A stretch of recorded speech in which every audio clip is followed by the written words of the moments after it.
শ্রী শ্রী গৌরগোবিন্দ মকরন্দ মাধুর্য লীলালভ্যেষু সজ্জন বৈষ্ণব বৃন্দ শ্রদ্ধেয়া মাতৃমণ্ডলী চরণে প্রণাম পূর্বক অদ্যকাল শ্রী হরি কথা, শ্রী গোবিন্দের কথা,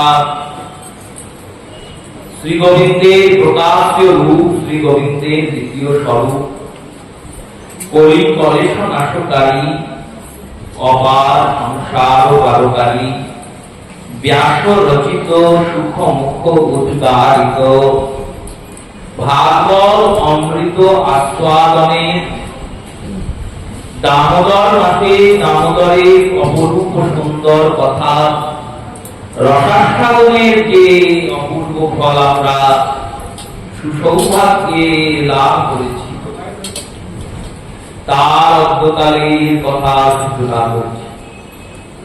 পূর্বদিন কথা প্রসঙ্গ অনুযায়ী শ্রীমদ্ ভাগবতের দশম স্কন্ধের ত্রয়োদশ অধ্যায় অবধি আমরা শ্রবণ করেছি।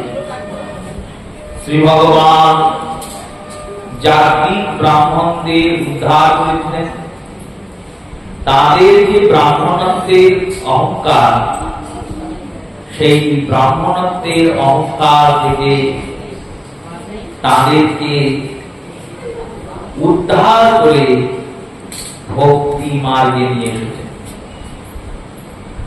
এই জাতির ব্রাহ্মণগণ সপ্তর্ষি, এই ঋষিজনই অভিসম্পদ প্রাপ্ত হয়ে ব্রাহ্মণ রূপে ব্রজে অবস্থান করছিলেন। তাত্ত্বিক মহাজনগণ তত্ত্বের দৃষ্টি দিয়ে বললেন, এই জাতি ব্রাহ্মণ লীলাটি ভগবান শ্রী সুখদেব কেন বললেন?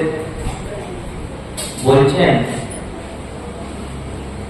এই ব্রাহ্মণেরা যে স্থানে অবস্থিত ছিল সেটি হচ্ছে ব্রাহ্মণ্য অহংকার। এই ব্রাহ্মণ্য অহংকার হচ্ছে ব্রহ্মানন্দের প্রতীক। অধিকাংশ সাধন পথে সাধকেরা এই ব্রহ্মানন্দ প্রাপ্তির জন্যই সাধনা করছেন। যোগীগণ, তান্ত্রিকগণ, কর্মীগণ, এই সাধকগণের সাধনার উদ্দেশ্য কি? বললেন ব্রহ্মানন্দ। এই ব্রহ্মানন্দ কাকে বলে? সুষুপ্তিং অবস্থায় নিত্য চিত্ত বাসনম আনন্দ প্রাপ্তায়ম অতো ব্রহ্মানন্দাস্পষ্টঃ। সুষুপ্তি অবস্থাতে চিত্তকে নিত্য অবস্থিত করে শূন্য পদে যদি কেউ অবস্থান করতে পারে তাকে ব্রহ্মানন্দী বলে। এবার সুষুপ্তি অবস্থাটি কি? বললেন নিদ্রার 5টি অবস্থা। এই নিদ্রার 5টি অবস্থার মধ্যে প্রথম যে অবস্থা তার নাম হচ্ছে তন্দ্রা। তন্দ্রা মানে হলো নিদ্রা আসে না, কিন্তু আসন্ন প্রাণ, জেগে আছে কিন্তু ঘুম প্রায় চলছে, যাকে চলতি কথায় আমরা ঢুলনি বলি, ঢুলছে, এবার ঘুম আসে। তন্দ্রার পরের স্তরের নাম হলো নিদ্রা। এবার ঘুমিয়েছে। নিদ্রার যে পরের স্তর তার নাম হলো স্বপ্ন। ঘুমলে মানুষ স্বপ্ন দেখবে, জেগে তো আর স্বপ্ন দেখবে না। যে কল্পনাটা আমরা জাগ্রত অবস্থায় করি, যার দর্শন জাগ্রত অবস্থায় করি, যা পূর্ব জন্ম প্রারব্ধ অনুযায়ী দর্শন করেছি, স্বপ্নের 5টা ভাগ আছে। 5 প্রকারে মানুষ স্বপ্ন দেখে। কেমন স্বপ্ন দেখে? হলো জাগ্রত অবস্থায় যা দেখছি সেটা স্বপ্নে দেখা যায়। যেটাকে সুপ্ত মন কল্পনা করে, যেটা সবসময় চিন্তা করি না, কিন্তু মনে সুপ্ত অবস্থায় মন চিন্তা করছে, অবচেতন মনের দুটো ভাগ তো, চেতন মন, অবচেতন মন। চেতন মন কোনটি? যে মনটা সবসময় কর্ম করছে সেটা চেতন, আর যে মনটা কখনো কখনো জাগ্রত হয় সেটি অবচেতন। এই অবচেতন মনে যেটা চিন্তা করি সেটাও স্বপ্নে এসে পরিভাবিত হয়। কল্পনার চিন্তন সেটাও স্বপ্নে পরিভাষিত হয়, দর্শনের চিন্তন সেটাও স্বপ্নে পরিভাষিত হয়, পূর্ব জন্মের কোন স্থানের সঙ্গে যদি যোগাযোগ থাকে সেটাও স্বপ্নে পরিভাষিত হয়। আর ভগবত কৃপা, দৈব কৃপা, দৈব বিপত্তি আদি পর্যন্ত স্বপ্নে দর্শন, এটি দৈব কৃপা। এই 5 প্রকারের স্বপ্ন। এই চতুর্থ স্তর নিদ্রা, তৃতীয় স্তরে স্বপ্ন, তন্দ্রা, নিদ্রা, স্বপ্ন। এরপরে যে স্তরটি তার নাম হলো সুষুপ্তি। এই সুষুপ্তি শব্দের অর্থ কি? যখন আমরা এমন ভাবে নিশ্চিত হয়ে গেছি, ঘুমিয়ে গেছি, যে আমি ঘুমিয়ে আছি সে শান্তাও নাই, আমি যে ঘুমিয়ে আছি এই শান্তাও যখন নাই, তার নাম সুষুপ্তি। আর এরপরে স্তর হলো জাগরণ, পঞ্চম স্তর। সেই রূপে এই সুষুপ্তিতে যেমন আমাদের শরীরে ভান থাকে না, আমরা ঘুমিয়ে আছি, ভান নাই, গভীর ঘুমিয়ে আছে। আর এই সুষুপ্তিতে যখন কোনো মানুষ ঘুমায়, সেই নিদ্রাটি তার শরীরের পক্ষে সব থেকে উপকারী।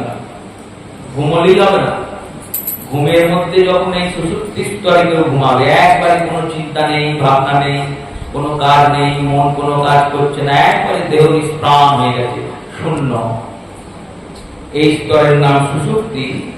যারা ব্রহ্মানন্দের প্রাপ্তি করেন, শাস্ত্র বললেন এই সুষুপ্তিটা তাদের মনে সবসময় থাকে, তাদের মনটা এইরকম শূন্য হয়ে থাকে। এই শূন্য পদে যারা প্রাপ্তি করেছেন তারাই ব্রহ্মানন্দী, তারাই মোক্ষ প্রাপ্তি। এই ব্রহ্মানন্দের প্রাপ্তি অবধি সাধকের গতি। অধিকাংশ পথে যোগ, কর্ম, উপাসনার আদি আদি যে পথগুলি আছে, পঞ্চায়তন উপাসনা পদ্ধতিতেও সৌরীয়, গানভক্তীয়, শৈব, শাক্ত, এই চতুর্বিধ পদ্ধতিতে এই সুষুপ্তি পর্যন্ত এই সাধকের গন্তব্য। একমাত্র এই বৈষ্ণব পথে সুষুপ্তির যে ব্রহ্মানন্দের উপরেও একটা আনন্দ আছে, তার নাম প্রেমানন্দ। এটি একমাত্র এই পথে আছে, অন্য পথে না। অন্য পথে সাধকরা এটা পাবে না। তাই এই ব্রাহ্মণগণ ব্রহ্মানন্দ পদে অবস্থিত ছিল, তাদেরকে এই ব্রহ্মানন্দ থেকে ভগবান কৃপা করে প্রেমানন্দ দান করলেন। এটি জাতি ব্রাহ্মণ লীলার মূল তাৎপর্য। যজ্ঞ অন্ন গ্রহণ করেছেন শ্রী ভগবান। এইখানেই 24 অধ্যায়ের আগে 23 অধ্যায়ের সমাপন হয়েছে। আর ধারাবাহিক ক্রমে সুখদেব গোস্বামী পাদ যে ঋতু বর্ণনা করছিলেন, গ্রীষ্ম, বর্ষা, শরৎ ও হেমন্ত, এই চতুর্ঋতুর বর্ণনা সম্পাদন করেছেন। এবার 1 বছর পরের লীলা বলা শুরু করলেন। ভগবান শ্রী গোবিন্দের এখন বয়সের ক্রম হয়েছে 7 বছর। এই সপ্তবর্ষীয় গোবিন্দ 7 বছর পার করে দিয়েছেন।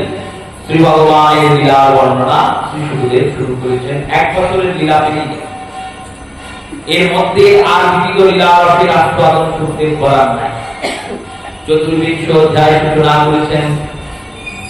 24 অধ্যায় শ্রী শুক উবাচ ভগবান আপি তত্রৈব বলদেবং সংযুতা अस्यावासिनं गोप निद्रायोग कृतलमा।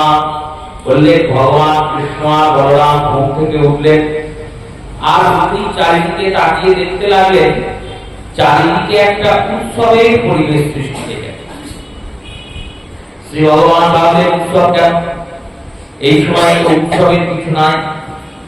কেমন উৎসবের পরিবেশ? না তরু ভাগবি ভগবান সর্বাত্মা সর্বদর্শনম প্রয়াস্য দর্শনন্তত্য নন্দপুর গমায়। নন্দপুরে সবদিকেই উৎসব করে। কেমন উৎসব বলেন? দেখছেন প্রত্যেকে ঘরের বাইরে দুটো করে কদলী বৃক্ষ, একটা করে আমের শাখা টাঙানো আছে, দুটো করে দ্বার ঘর টাকা আছে, সুন্দর করে গোকুলের প্রত্যেক ঘরের সামনে আলপনা দেওয়া হয়েছে, পুষ্পে আর আম্র শাখা সুন্দর ধ্বজ পতাকা রূপে দড়িতে বেঁধে বেঁধে নগরের রাস্তায় রাস্তায় টাঙানো হয়েছে। নন্দ মহারাজ জিজ্ঞাসা করেছেন ভগবান কৃষ্ণ, ভগবানের কৌতুক লীলা ও লীলা শিক্ষাদায়ক লীলা, এই শিক্ষাদায়ক লীলাতে ভগবান প্রাণগোবিন্দ তিনি শিক্ষা দিচ্ছেন। বলছেন দেখো, যে কোনো অনুষ্ঠানে সম্মিলিত হতে পারো, কিন্তু অনুষ্ঠানের আচার বিচার করে নিয়ে সম্মিলিত হয়। সর্বত্র গমনাগমন উচিত নয়, সবাইকে প্রণাম উচিত নয়, সমস্ত স্থানে প্রসাদ পাওয়া উচিত নয়। এই বিধিগুলি বৈষ্ণবদের বিধি।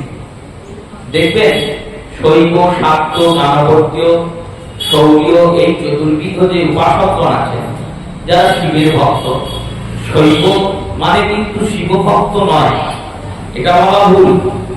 শৈব মানে শিব মন্ত্রে দীক্ষিত।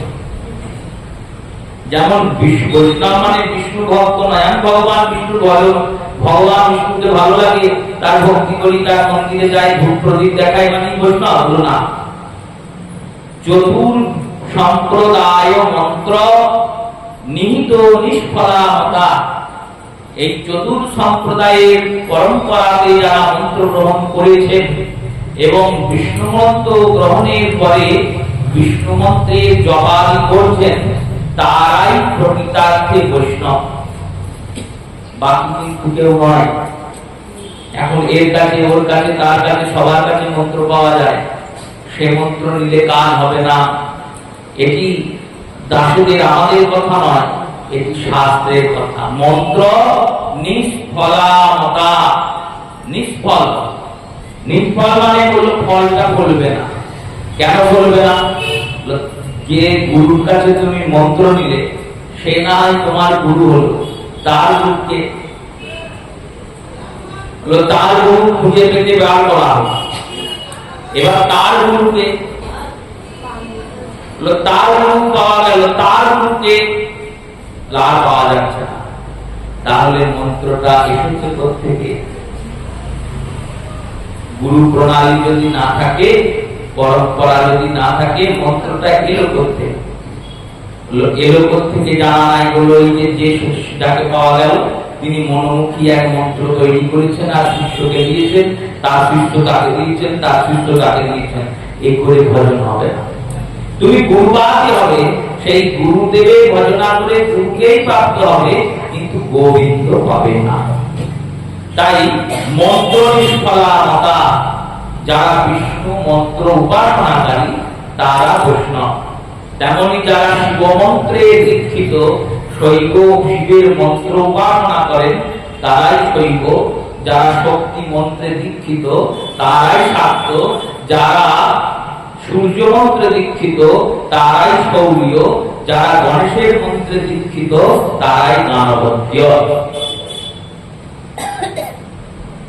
আর এই চতুর্বিধ যে অন্য সম্প্রদায় বললাম, শৌর্য, শৈব, গানভট্ট, শাক্ত, এই চারজন সম্প্রদায়ের লোকেরাই দেখবেন সব জায়গায় প্রসাদ খায়। একমাত্র বৈষ্ণবেরাই সর্বত্র গমনাগমন প্রসাদ গ্রহণ করেন না। কেন? তাহলে বৈষ্ণবেরা এত ভালো নয়, ঘোড়া উদারতা নয়। আমার বাড়িতেও তো প্রসাদ হয়েছে, আমরা গিয়ে গোপালের ভোগ খেয়ে আসছি, আর আমার বাড়িতে মা কালীর ভোগ হচ্ছে, ওরা খেতে আসছে না। নিষেধ আছে, শাস্ত্রের নিষেধকে লঙ্ঘন করে সে কর্ম করা যাবে না। কেন করা যাবে না? শাস্ত্র ভগবত বাক্য, শাস্ত্রকে লঙ্ঘন করা মানে ভগবত বাক্যকেই অবমাননা করা। গুরু বড় না গুরুর বাক্য বড়? গুরুদেব স্বয়ং সামনে প্রকট হয়েছে, বসে আছে, শিষ্য বসে আছে। এবার এক যানবাহনে যেতে হবে, শ্রী গুরুদেব উঠেছেন একটা রিক্সায়, আর শিষ্যকেও যেতে হবে তার সঙ্গেই। এবার শিষ্যকে যেতে হবে, শিষ্যকেও বলছেন এখানে ওঠো, এই রিক্সা দিয়ে, আর রিক্সা নেই। এবার শিষ্য কি করবে? শিষ্যের সিদ্ধান্ত কি হবে? শিষ্য বলবে যে যদি আমি আপনার সঙ্গে যাই তাহলে তো আপনার সমানে বসে পড়লাম, তাহলে সমস্যা। গুরুর সমানে কখনো বসতে নাই। গুরু যদি মাটিতে বসে তাহলে শিষ্যকে মাটিতে বসতে হয়। গুরু যদি উচ্চাসনে বসে তাহলে শিষ্য উচ্চাসনে বসতে উচিত। শিষ্যের নিম্নাসনে বসা, কারণ তাতে আনুগত্যতাটা দৃঢ় হয়। অনুগত যদি না হতে পারি তাহলে ভগবত ভজন হবে না। তাই শিষ্য গুরুর সঙ্গে একসঙ্গে বসবে এক আসনে, এটা তো শাস্ত্রনিষ্ঠ কর্ম। এখানে সিদ্ধান্ত করেছেন এখানে গুরুর বাক্যকেই বড় করতে হবে, কারণ গুরুদেবের আদেশ যেটা সেটাকে লঙ্ঘন করে গুরু সেবা করা যাবে না। গুরুর আদেশটাই শিরোধার্য। সত্য জ্ঞানে গুরু বাক্যে যাহার বিশ্বাস, অবশ্যই তাহার হয় ব্রজভূমে বাস। গুরুর আদেশটাই শিরোধার্য। গুরু থেকে গুরুর বাক্যের মাহাত্ম্য অধিক। সেই রূপে ফলচিন্তন না করে কর্ম করা যাবে না।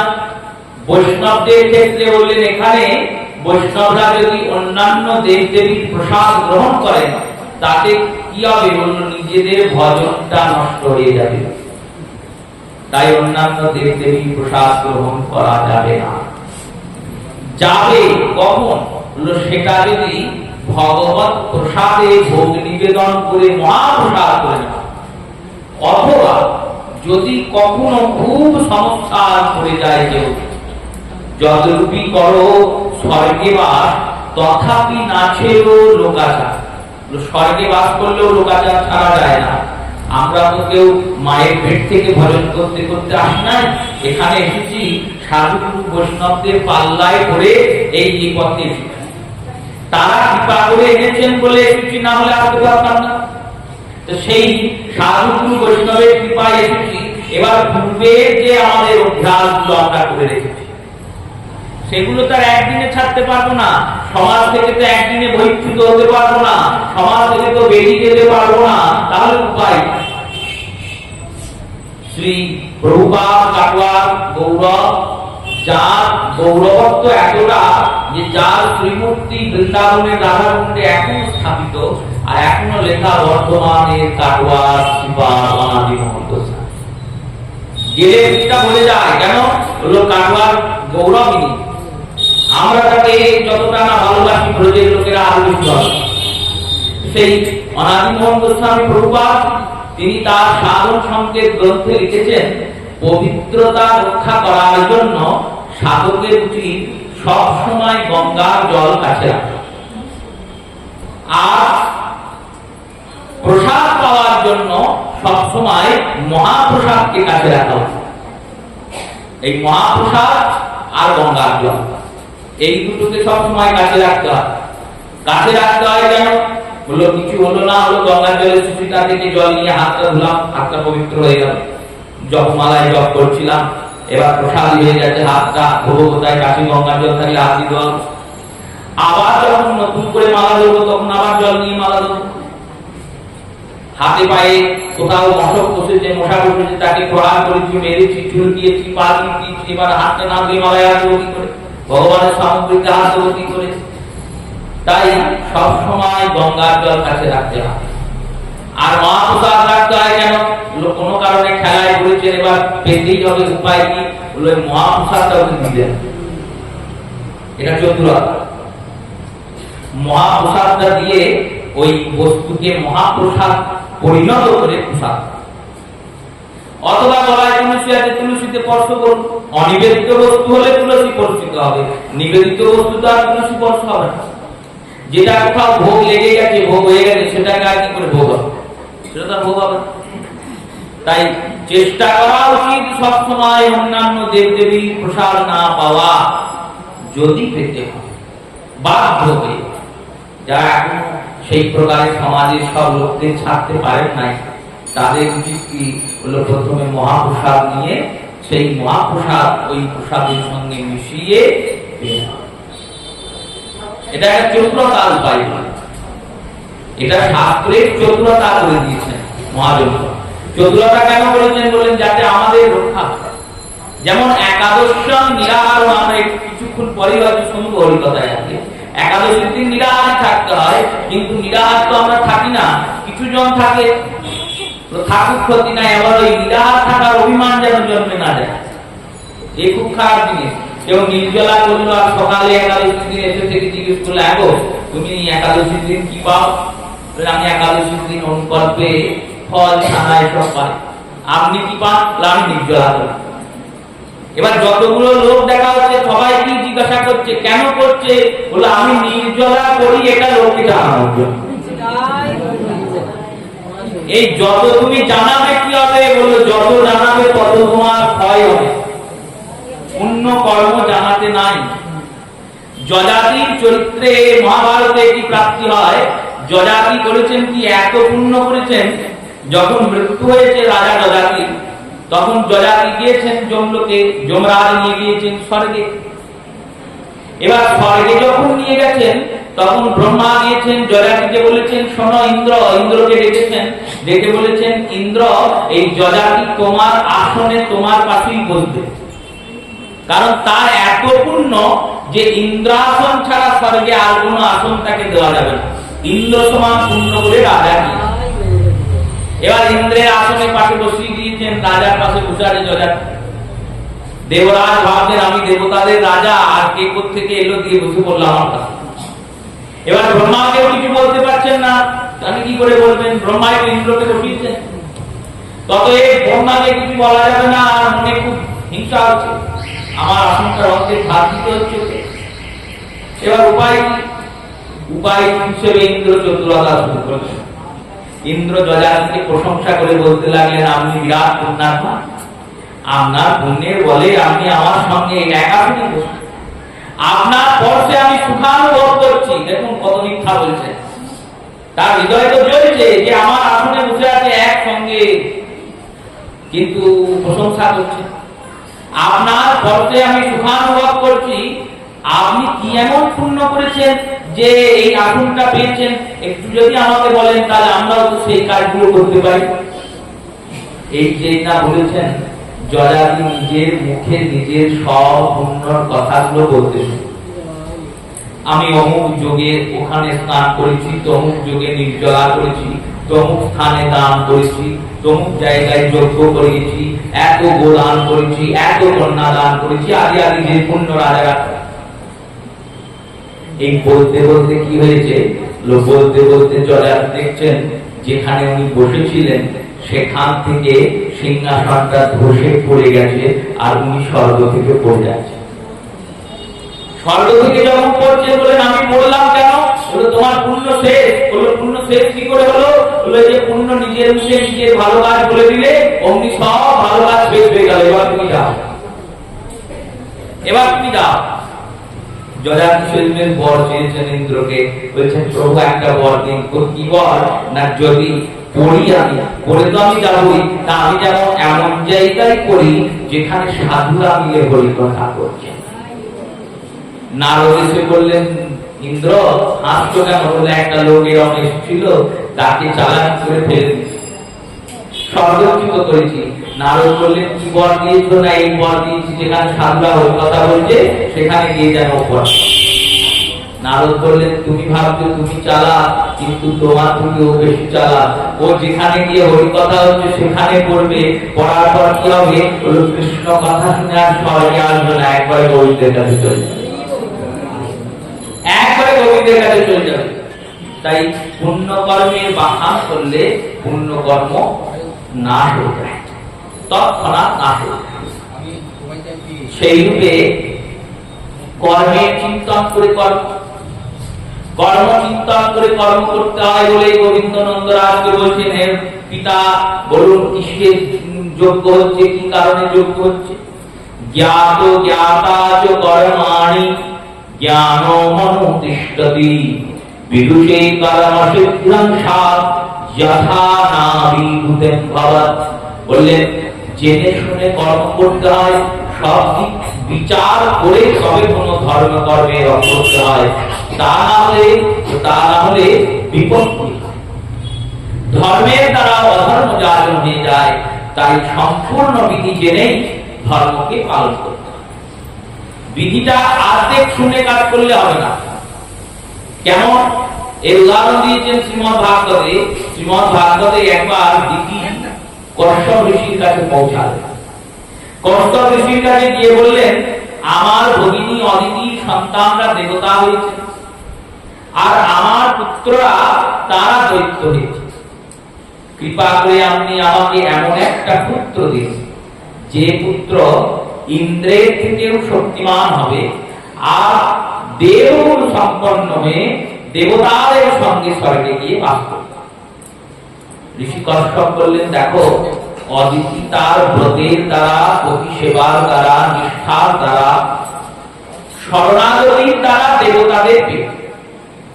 দেবনাম দেব জায়তে, দেবতা পূজন করতে গেলে আগে নিজেকে দেবতা হতে হবে। তেমনি দেবতার প্রাপ্তি করতে গেলে আগে দেবত্ব নিজের মধ্যে আনতে হবে। এবার তোমার মধ্যে দৈত্যত্ব ছিল, তুমি তামসিক গুণ সম্পন্না, ফলস্বরূপ তোমার থেকে দৈত্যরা জন্মিয়েছে। আর ও সাত্বিক গুণ সম্পন্না, তাই ওর থেকে দেবতারা জন্মিয়েছেন। এবার একটি ব্রত বললেন, এই ব্রতটা সব শুনে নাও। এই ব্রতের কোন নিয়ম কিন্তু ভাঙা যাবে না। 1 বছরের ব্রত। এই 1 বছর প্রতিদিন এই কর্মগুলি করতে হবে। এই কর্মগুলি করার পরে তুমি যে সন্তান পাবে, সেই সন্তান দেবতাদের সমগুণ সম্পন্ন হবে। ব্রতটির নাম পুংসেবন ব্রত। এই পুংসেবন ব্রত করেছেন দিতি মাতা। এবার প্রতিদিন সব আচার আচরণ পালন করছেন, করতে করতে করতে করতে অন্তিম দিনে গিয়ে 365 দিনের ব্রত, যেমন কার্তিক ব্রত 1 মাসের ব্রত, তেমনি 365 দিনের ব্রত 364 দিন পালন হয়ে গেছে। একদিন অন্তের দিনে তিনি রাত্রের বেলায় শৌচাদি করে, খাদ্য আদি গ্রহণ করে, শৌচাদি সম্পন্ন করে, পায়ে জল না নিয়ে বিছানায় ঘুমিয়ে পড়েছেন। এই করে যখন উঠে শুয়ে পড়েছেন, ইন্দ্র দেখেছেন ব্রত খণ্ডিত হয়ে গেল, কেননা সুচিতাটা নষ্ট হয়ে গেল। দেখুন সুচিতাটা তাহলে কত কঠিন বস্তু। হাতে পায়ে জল না নিয়ে উনি বিছানায় শুয়েছেন, খাওয়া দাওয়া করেছেন, হাত ধুয়েছেন, পা ধন নাই, পাটা ধুতেও না মনে। এই পায়ে জল না নিয়ে শুয়ে পড়েছেন। তো ইন্দ্র এই অপরাধে ওই দিতিমাতার গর্ভে প্রবেশ করেছেন, আর গর্ভের যে বালক ছিল তাকে বজ্র দিয়ে প্রহার করেছেন। প্রহারের পরে 7টা খণ্ড হয়েছে বালকের। এবার 7টা খণ্ড হওয়ার পরে সেই 7টা খণ্ড চরম শক্তিমান হয়ে ইন্দ্রের সঙ্গে যুদ্ধ করতে আসবে। তখন ইন্দ্র ওই 7টা খণ্ডের প্রত্যেককে আবার বজ্র দিয়ে 7টা করে ভাগ করেছে। এইভাবে ওনার গর্ভে যখন বজ্রপাত হচ্ছে, তখন পিলাতে পীড়িত হয়ে পতিকে ডেকেছেন। পতি এসেছেন, ইন্দ্রকে খুব অপমান করেছেন। অপমান করার পরে বলেছেন, এই পুত্র মরবে না, ইনি সন্তান জন্মাবে, 49টা সন্তান হবে। আর 49 জন, 7টা খণ্ড হয়েছে, প্রত্যেকের আবার 7টা করে খণ্ড হয়েছে, তাহলে 7 আর 7 49। এই 49 জন একত্রিত হয়ে পবনদেবের রূপ ধারণ করবেন। এই 49 জন দেবাসনে গিয়ে দেবতার আসনে বসবেন। এনে এই 49 জন হলেন মরুতগণ। মরুত শব্দের অর্থ বায়ু। এই বায়ু রূপে 49টি মরুতের উৎপত্তি। চিন্তা করুন, এই যে দিতিমাতা ভুল করলেন, কেন ভুল করলেন? তিনি সবটা শোনেন নাই। সবটা শোনেন নাই। কশ্যপ ঋষি বলছিলেন ব্রতের সব নিয়ম, উনি নিয়ম কটা শুনে চলে এসেছেন। এরপর ঋষিকর বলছেন, চোখ বন্ধ করে এই নিয়ম কিন্তু একদিনও ভাঙা যাবে না, 365 দিন মানতে হবে। এসব শোনেই নাই, শুনেই চলে।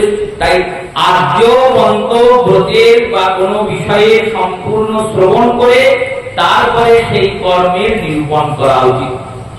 ভগবান নন্দ মহারাজ এটাই বোঝাচ্ছেন যে আপনি যে যজ্ঞটা করছেন, এই যজ্ঞটা সবকিছু বিচার করেছেন তো, জানেন তো কেন করে যজ্ঞটা? যজ্ঞটা কার করা হয়, আহুতি কাকে দেওয়া হয়, এই আহুতি দেওয়াটাও একটা বিষয়। যজ্ঞ যদি ভুল হয় তাহলে যজমানের ক্ষতি হবে, কারণ যজমানের অর্থে যজ্ঞ হচ্ছে। যার নামে সংকল্প হচ্ছে সেই সংকল্পের সুফলটাও সে পাবে, আর কুফলটা কে পাবে? বলুন, কুফলটাও সেই পাবে, কারণ সংকল্প তো তার নামে হচ্ছে। যিনি কর্ম করছেন পুরোহিত, তিনি তো তার হিতকর্মের জন্য কর্ম করছেন। এবার পুরোহিত তো দক্ষিণা পাচ্ছেন, পুরোহিত তো যজমানের ফল পাচ্ছেন না। দুর্গা পূজা করছেন পুরোহিত, দুর্গা পূজার ফল কিন্তু পুরোহিত পাবেন না। ওই অত বড় পূজা অতদিন উপোস করে করবেন, পাবেন না। কে পাবেন? যার নামে সংকল্প হচ্ছে।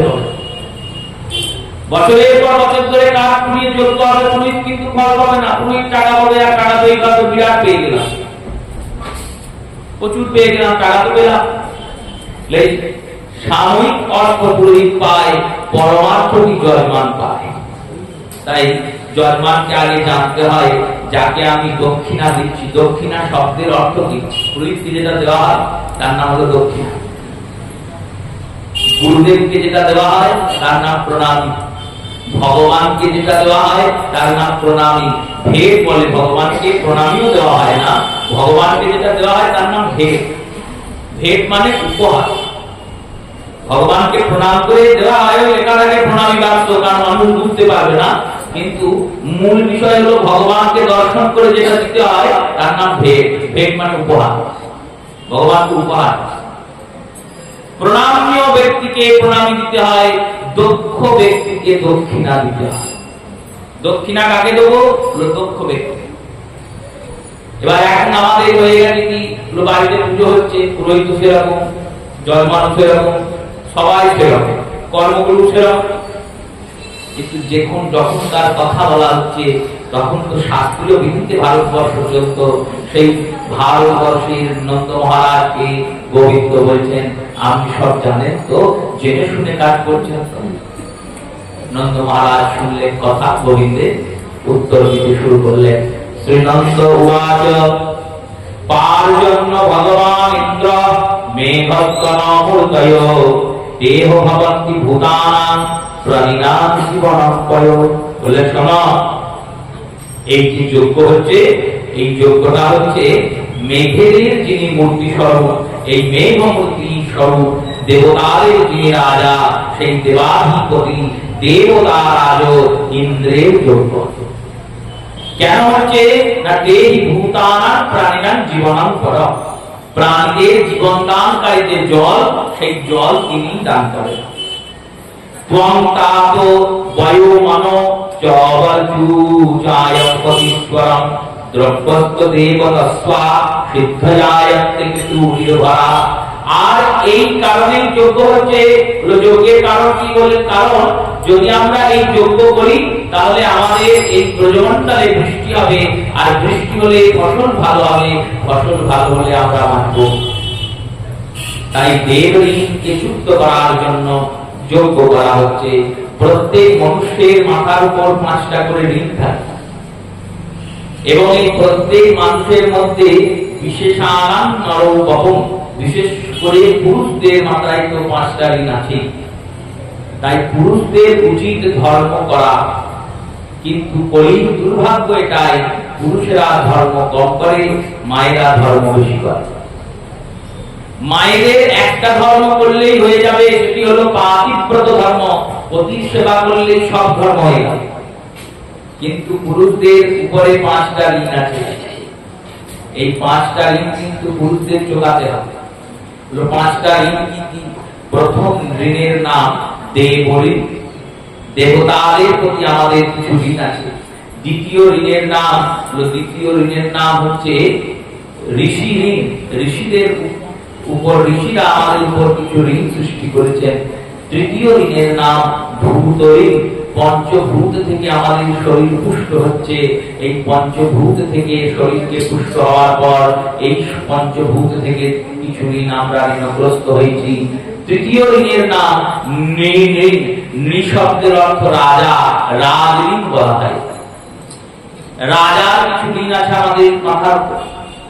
চতুর্থ ঋণ বলে, চতুর্থ ঋণের নাম ভগবত ঋণ, ভগবানের ঋণ।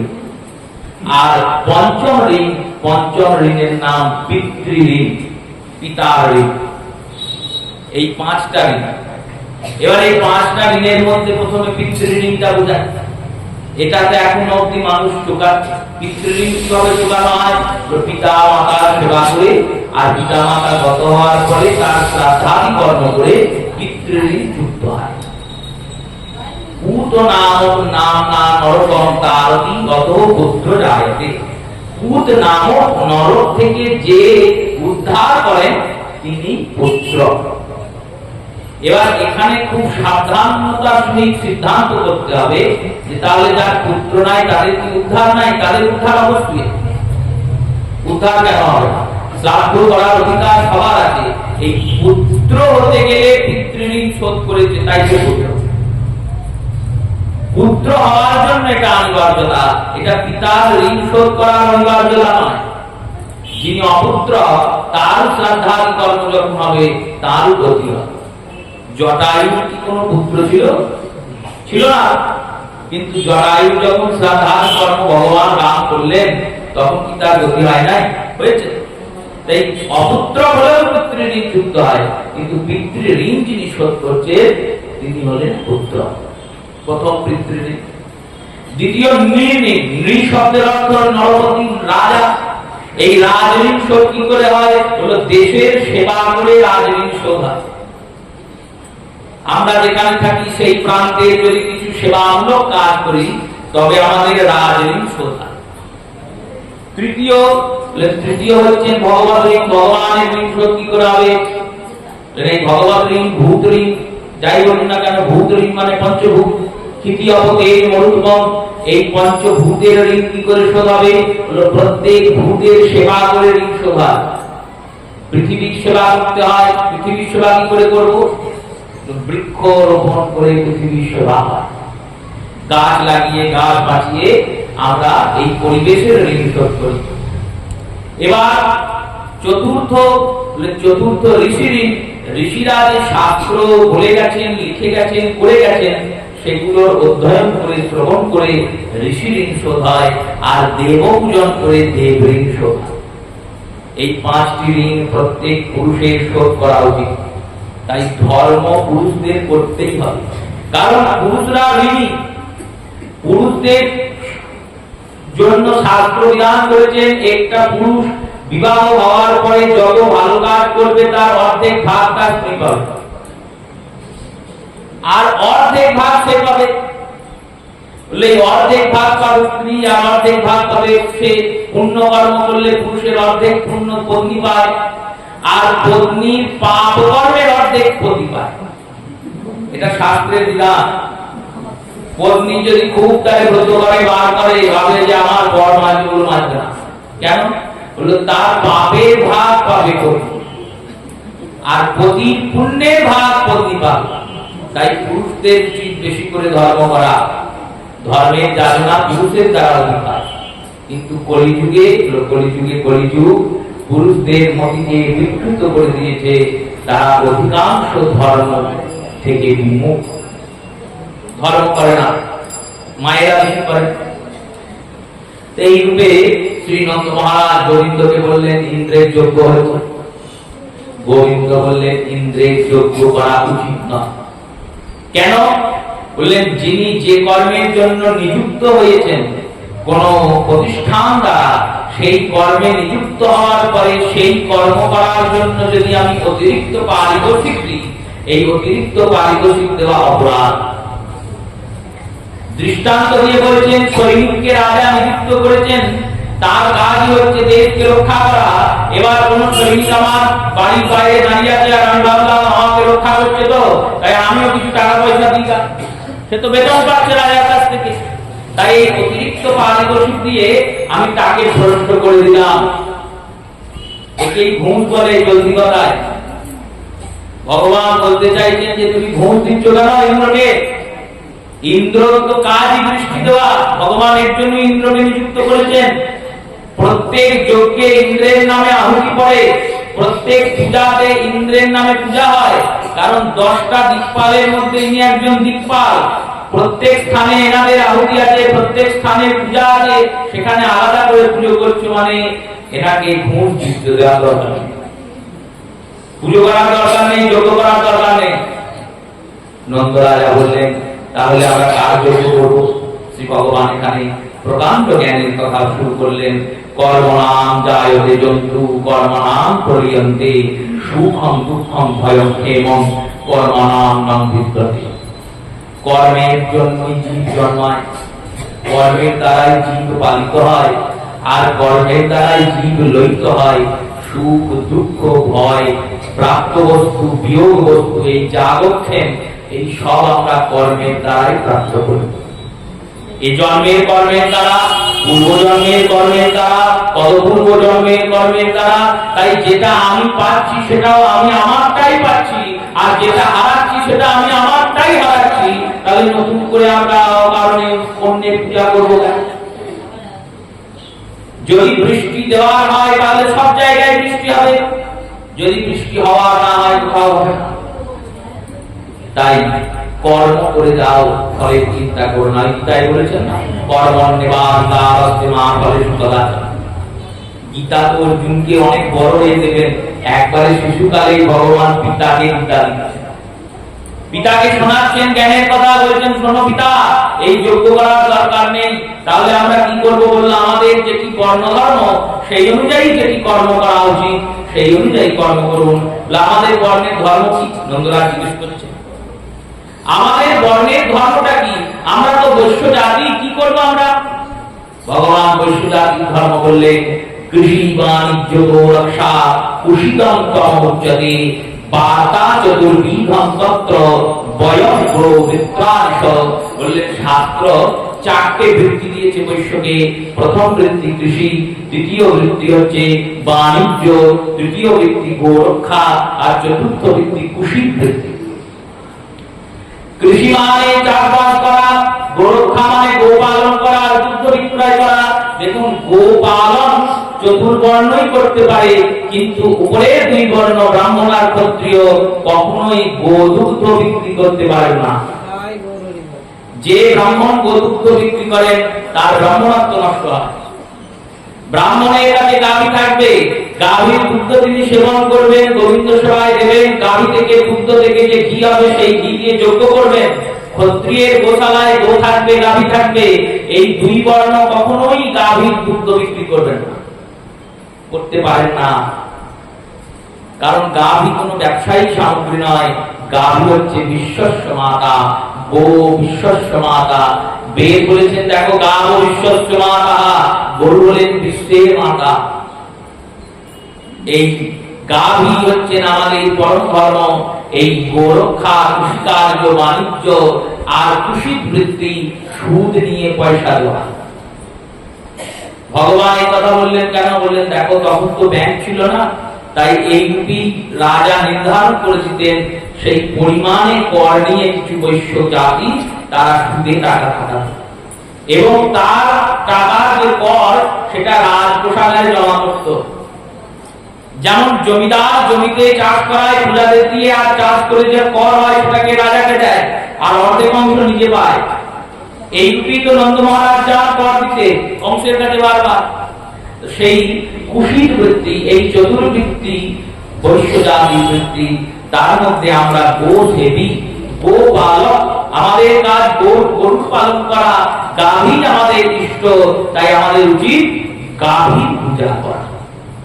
আর কাকতালীয় ভাবে দেখুন আজকে গোষ্ঠাষ্টমী, ভগবানের গাভী পূজার দিন আজকে গোষ্ঠাষ্টমী। আর আজকে বিশেষ করে শ্রী মহাপ্রভু দ্বিতীয় কলেবর শ্রীনিবাস আচার্য প্রভু তিরোভাব তিথি, শ্রীপাদাচার্য গ্রাম উৎসবাদিবস। সেই গোষ্ঠাষ্টমী এই ভগবানের গোচারণ তিথি, ভগবানের গোপূজনের তিথি। গোবিন্দ বললেন গাভী পূজা করা উচিত। তাহলে এই যে যজ্ঞের আয়োজন হয়েছে, বললো যজ্ঞ যদি করতেই হয় তাহলে আরেকজন আর যজ্ঞ করতে পারো। কার যজ্ঞ করবো?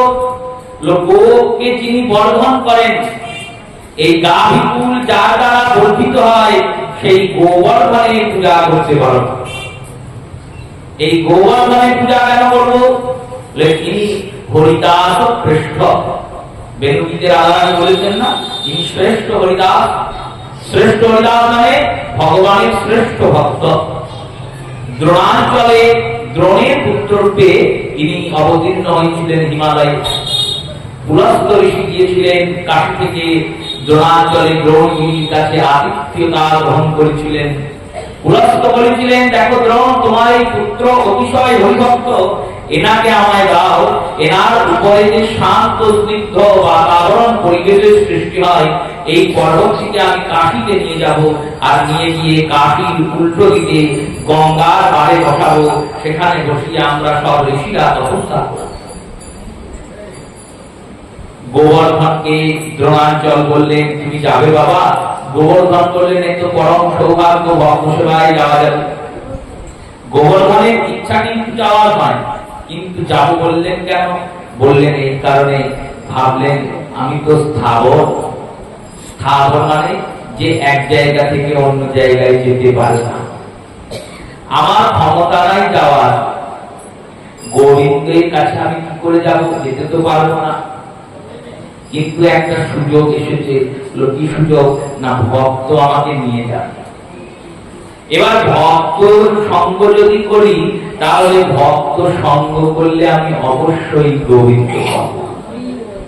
তাই ভক্ত সঙ্গ করার সুযোগ যখন পেয়েছেন, তখন ওই সাধু সঙ্গ করার সুযোগ পেয়ে সাধু সঙ্গ সর্বশাস্ত্র কয়, লবমাত্র সাধু সঙ্গ সর্বসিদ্ধি হয়। সেই সিদ্ধি প্রাপ্তির জন্য গোবর্ধন পুলস্ত্যের হাতে উঠলেন। পুলস্ত্য বিশাল শরীর ধারণ করলেন, গোবর্ধনকে তুললেন আর তুলে বললেন, চলো। গোবর্ধন বললেন, ঋষিবর, আমার একটা শর্ত আছে। কি শর্ত? আমাকে কিন্তু কোথাও নামানো যাবে না। যদি কোথাও নামান, আমি কিন্তু আসব না। ঋষিবর বললেন, বেশ তাই হবে, আমি তোমাকে কাশী থেকেই নামাবো। এবার ঋষিবর যাচ্ছেন বায়ুপথে, আকাশ পথে, যখন বৃন্দাবনের উপর দিয়ে যাচ্ছেন, তখন এই গোবর্ধন শ্রী ভগবানের চিন্তাতে মগ্ন হয়ে গেছে। ভগবানের বৃন্দাবনের উপর দিয়ে যেই না গোবর্ধন যাচ্ছেন, অমনি গোবর্ধনের হৃদয়ে প্রেম ভক্তির আরতি বিরহ এমন উঠেছে যে শ্রী ভগবান আর থাকতে পারেন না। গোবর্ধন বলছে, প্রভু দয়াময়, আমি তোমার ধামের উপর দিয়ে ওই কাশী যাব, তোমার ধামে কি আমি একটু জায়গা পাবো না? আমি কি এতই অভাগা, এতই আমার ভাগ্যহীন, এতই আমি হতভাগ্য, তোমার এই দাসকে কি তোমার দর্শন দেবে না? এই চিন্তন যখন করেছেন, ভগবান বিশ্বম্বর কি করেছেন? হলো তিনি গিয়ে গোবর্ধনে প্রবেশ করেছেন। এবার ভগবান বিশ্বম্বর যখন গোবর্ধনে প্রবেশ করেছে, তখন ভগবানের অনন্ত কোটি ব্রহ্মাণ্ডের ভার গোবর্ধনের মধ্যে প্রবেশ করেছে। আর এই অনন্ত কোটি ব্রহ্মাণ্ডের ভার প্রবেশ করেছে বলে পুলস্ত্য আর ধরে রাখতে পারেননি। আস্তে আস্তে আস্তে আস্তে হাতটা নামাতে চিন্তা করেছেন, একবার নামিয়ে নি, হাতটা ছাড়িয়ে নি, অনেক সুন্দর আরতি তো, হাতটা ছাড়িয়ে নিয়ে আবার তুলব। এই বলে গোবর্ধনকে নামিয়ে দিয়েছেন। যেই না নামিয়ে দিয়েছেন, গোবর্ধন প্রতিষ্ঠিত হয়ে গেছে। আর গোবর্ধনকে তুলতে পারে না। চেষ্টা করেও যখন ওঠেননি, তখন পুলস্ত্য অভিশাপ দিয়েছেন, প্রতিদিন 3 পরিমাণ ক্ষয় হবে। গোবর্ধন ক্ষয় হচ্ছে, সেই গোবর্ধন বসে আছেন। এনার মধ্যে ভগবত ভক্তি এলো কি করে? নাই জাতরতি, পূর্ব থেকেই ইনি ভক্তি নিয়ে এসেছেন। এই গোবর্ধন পর্বত কোন সামান্য পর্বত নয়, এই পর্বতটি গোলকের নিধি। গোলক থেকে ভগবান এখানে পাঠিয়েছেন, যাতে আমরা এই গোবর্ধনকে দর্শন করে ধন্য হই, গিরিরাজকে দর্শন করে ধন্য হই, গিরিরাজকে পরিক্রমা করে ধন্য হই। শ্রী ভগবান গোবিন্দ পিতা নন্দ মহারাজকে বলছেন, তাই যদি পূজা করতেই হয়, গিরিরাজের পূজা করবে, চলো। নন্দ বললেন, বেশ বেশ তাই হবে, আমরা পূজাও জানি না, কি করে করতে হয় তাও জানি না, তুমি শিখিয়ে দাও। বললেন, বেশ চলো, আমরা শিখিয়ে দিচ্ছি। প্রথমে কি করতে হয়? গিরিরাজকে পরিক্রমা করতে হয়। এবার ভগবান বর্ণনা করছেন, বলে শোনো, গিরিরাজের দুটো চোখ আছে, চোখ দুটো হচ্ছে রাধা কুণ্ড আর শ্যাম কুণ্ড। গিরিরাজের মন হচ্ছেন মানস গঙ্গা, গিরিরাজের পদ হচ্ছেন কুচরি কলঠা, গিরিরাজের মুখ হচ্ছে মুখারবিন্দ। গিরিরাজের এই যে অপরূপ সুন্দর শোভা, শাস্ত্রের মধ্যে গর্ভসংহিতাতে ভগবান নিজে বর্ণনা করেছেন। আর বললেন গিরিরাজকে কিছু করতে হয় না গো, গিরিরাজের পরিক্রমা দিলেই গিরিরাজ সন্তুষ্ট হয়ে যায়। গিরিরাজের যে পরিক্রমা দেয়, পরিক্রমা দেওয়া মাত্রই গিরিরাজ প্রসন্ন চিত্তে ভাবেন আমি এত বড় শরীর নিয়ে বসে আছি, এই আমার এই এত বড় শরীরকে যে পরিক্রমা করলো তার উপরে যেন অবশ্যই কৃষ্ণ কৃপা করেন। তাই গিরিরাজ পরিক্রমে কৃষ্ণ কৃপা প্রাপ্ত হতে সবিশ্বম, গিরিরাজের পরিক্রমা করা মাত্রই কৃষ্ণের কৃপা। বললেন এনাকে ভোগ দেওয়ার জন্য বিশাল কিছু আয়োজন করতে হয় না, যা পাবে ভোগ দাও, কিছু না পাও গরুর দুধ নিয়ে গিয়ে গিরিরাজে ঢেলে দাও, গিরিরাজ তাতেই প্রসন্ন, শুধু দুধ দিলেই হয়ে যাবে। দুধ ঘি ঘোল সব নিয়ে গাভী গোশকটে চাপিয়ে নন্দ মহারাজ গোকুলের সবাইকে নিয়ে যাচ্ছেন। নন্দগ্রাম থেকে খবর নিয়েছে বর্ষণাতে বর্ষণা বিশ্বভান রাজাও এসেছেন রাধারানীকে নিয়ে। নন্দের গভীগণ বিশ্বভান গাভীগণ সবাই এক হয়ে ওই নন্দগ্রামের পথ ধরে ধরে পৌঁছেছেন রাধা, কারণ রাধাকুণ্ড থেকেই নন্দগ্রাম যাবে। এবারে রাধাকুণ্ড শ্যামকুণ্ডে স্নান সম্পাদন করে এনারা গিরিরাজের পরিক্রমা শুরু করেছেন। কুসুম সরোবরের পরিক্রমা, কুসুম সরোবর থেকে এগিয়েছেন, কুসুম সরোবর থেকে এগিয়ে গোবিন্দ কুণ্ডের দর্শন করেছেন। মানসগঙ্গা সতী, মানসগঙ্গা, চক্রেশ্বর মহাদেব এই দর্শন করতে করতে যাচ্ছেন। দুই ধারে বিভক্ত হয়ে গেছে, রাস্তা তো মাঝ দিয়ে যাওয়া করতে দিতে হবে লোককে, তাই লোকেরা দুধারে বিভক্ত হয়ে গেছে। গাভীর যে গোশকটগুলি গরুর গাড়িগুলো মাঝ দিয়ে দিয়ে যাচ্ছে, আর যারা পরিক্রমা করছে কেউ রাস্তার ডান দিক দিয়ে হাঁটছে, কেউ বাঁ দিক দিয়ে হাঁটছে। দেখে মনে হচ্ছে গিরিরাজের চারিদিকে দুটো মালা পরিক্রমা করছে, একটা ডান দিকে আর একটা বাঁ দিকের একটু দূরে। এবারে দুই ধারের যে সখারা তারা একজনা চিৎকার করে বলছে জানবী কোসহম কালিয় দমনম, জানো জানো কে কালিয়কে দমন করেছে? ওই দিক থেকে সখারা চিৎকার করে বলছে কালিয় দমনম নন্দ নন্দনম। কালিয়কে দমন কে করেছে জানো? ওটা আমাদের নন্দনন্দন কালিয় দমন করেছে। কেউ বলছেন জানবী কোসহম দামোদরম, জানো কে দামে বন্ধিত হয়েছিল, দাম দিয়ে কে বাধা করেছিল জানো? জানবী দামোদরম যদুনন্দনম, জানি দামোদর স্বয়ং যদুনন্দন, স্বয়ং যশোদানন্দন। এই রূপে তারা গিরিরাজের পরিক্রমা দিচ্ছে, আর পরিক্রমা দিতে দিতে গিরিরাজের গুণগান করছেন। আমরাও গুণগান করি, করে পূজার দিতে যাব। জয় জয় গোবর্ধন গিরিরাজ মহারাজ, দেবে মাতে মুকুট বিরাজ রহি। জয় জয় গোবর্ধন মহারাজ, দেবে জয় জয় গোবর্ধন গিরিরাজ মহারাজ, দেবে মাতে মুকুট বিরাজ রহি। জয় জয় গোবর্ধন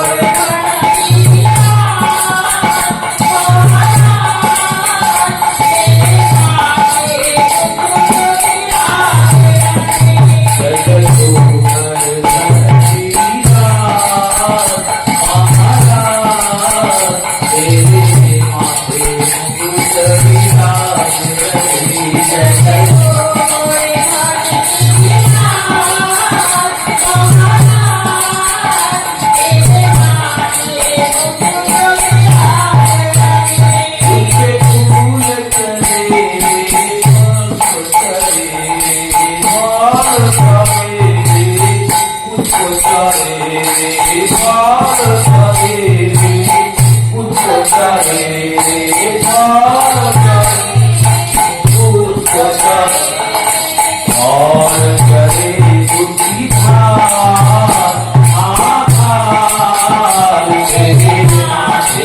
जय जय गोवर्धन गिरिराज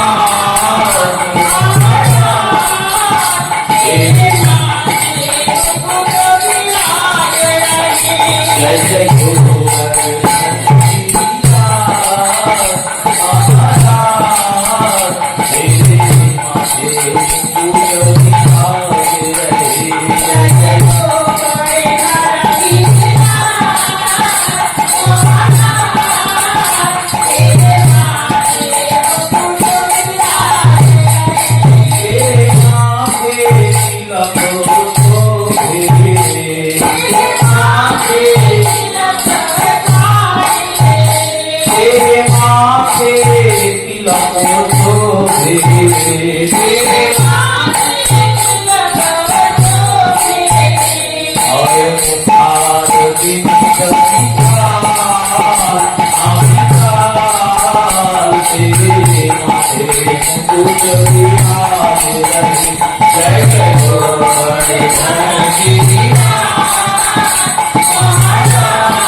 পরিক্রমার পর সবাইকে নিয়ে উপস্থিত হলেন মুখারবিন্দ, যেখানে গিরিরাজের মুখ।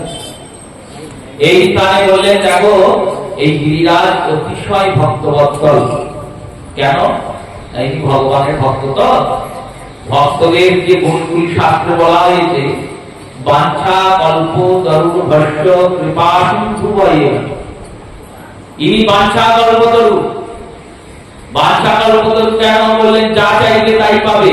গিরিরাজের পূজা করে তুমি গিরিরাজের চরণে যা চাইবে তাই পাবে, বাঞ্ছা কল্পতরু।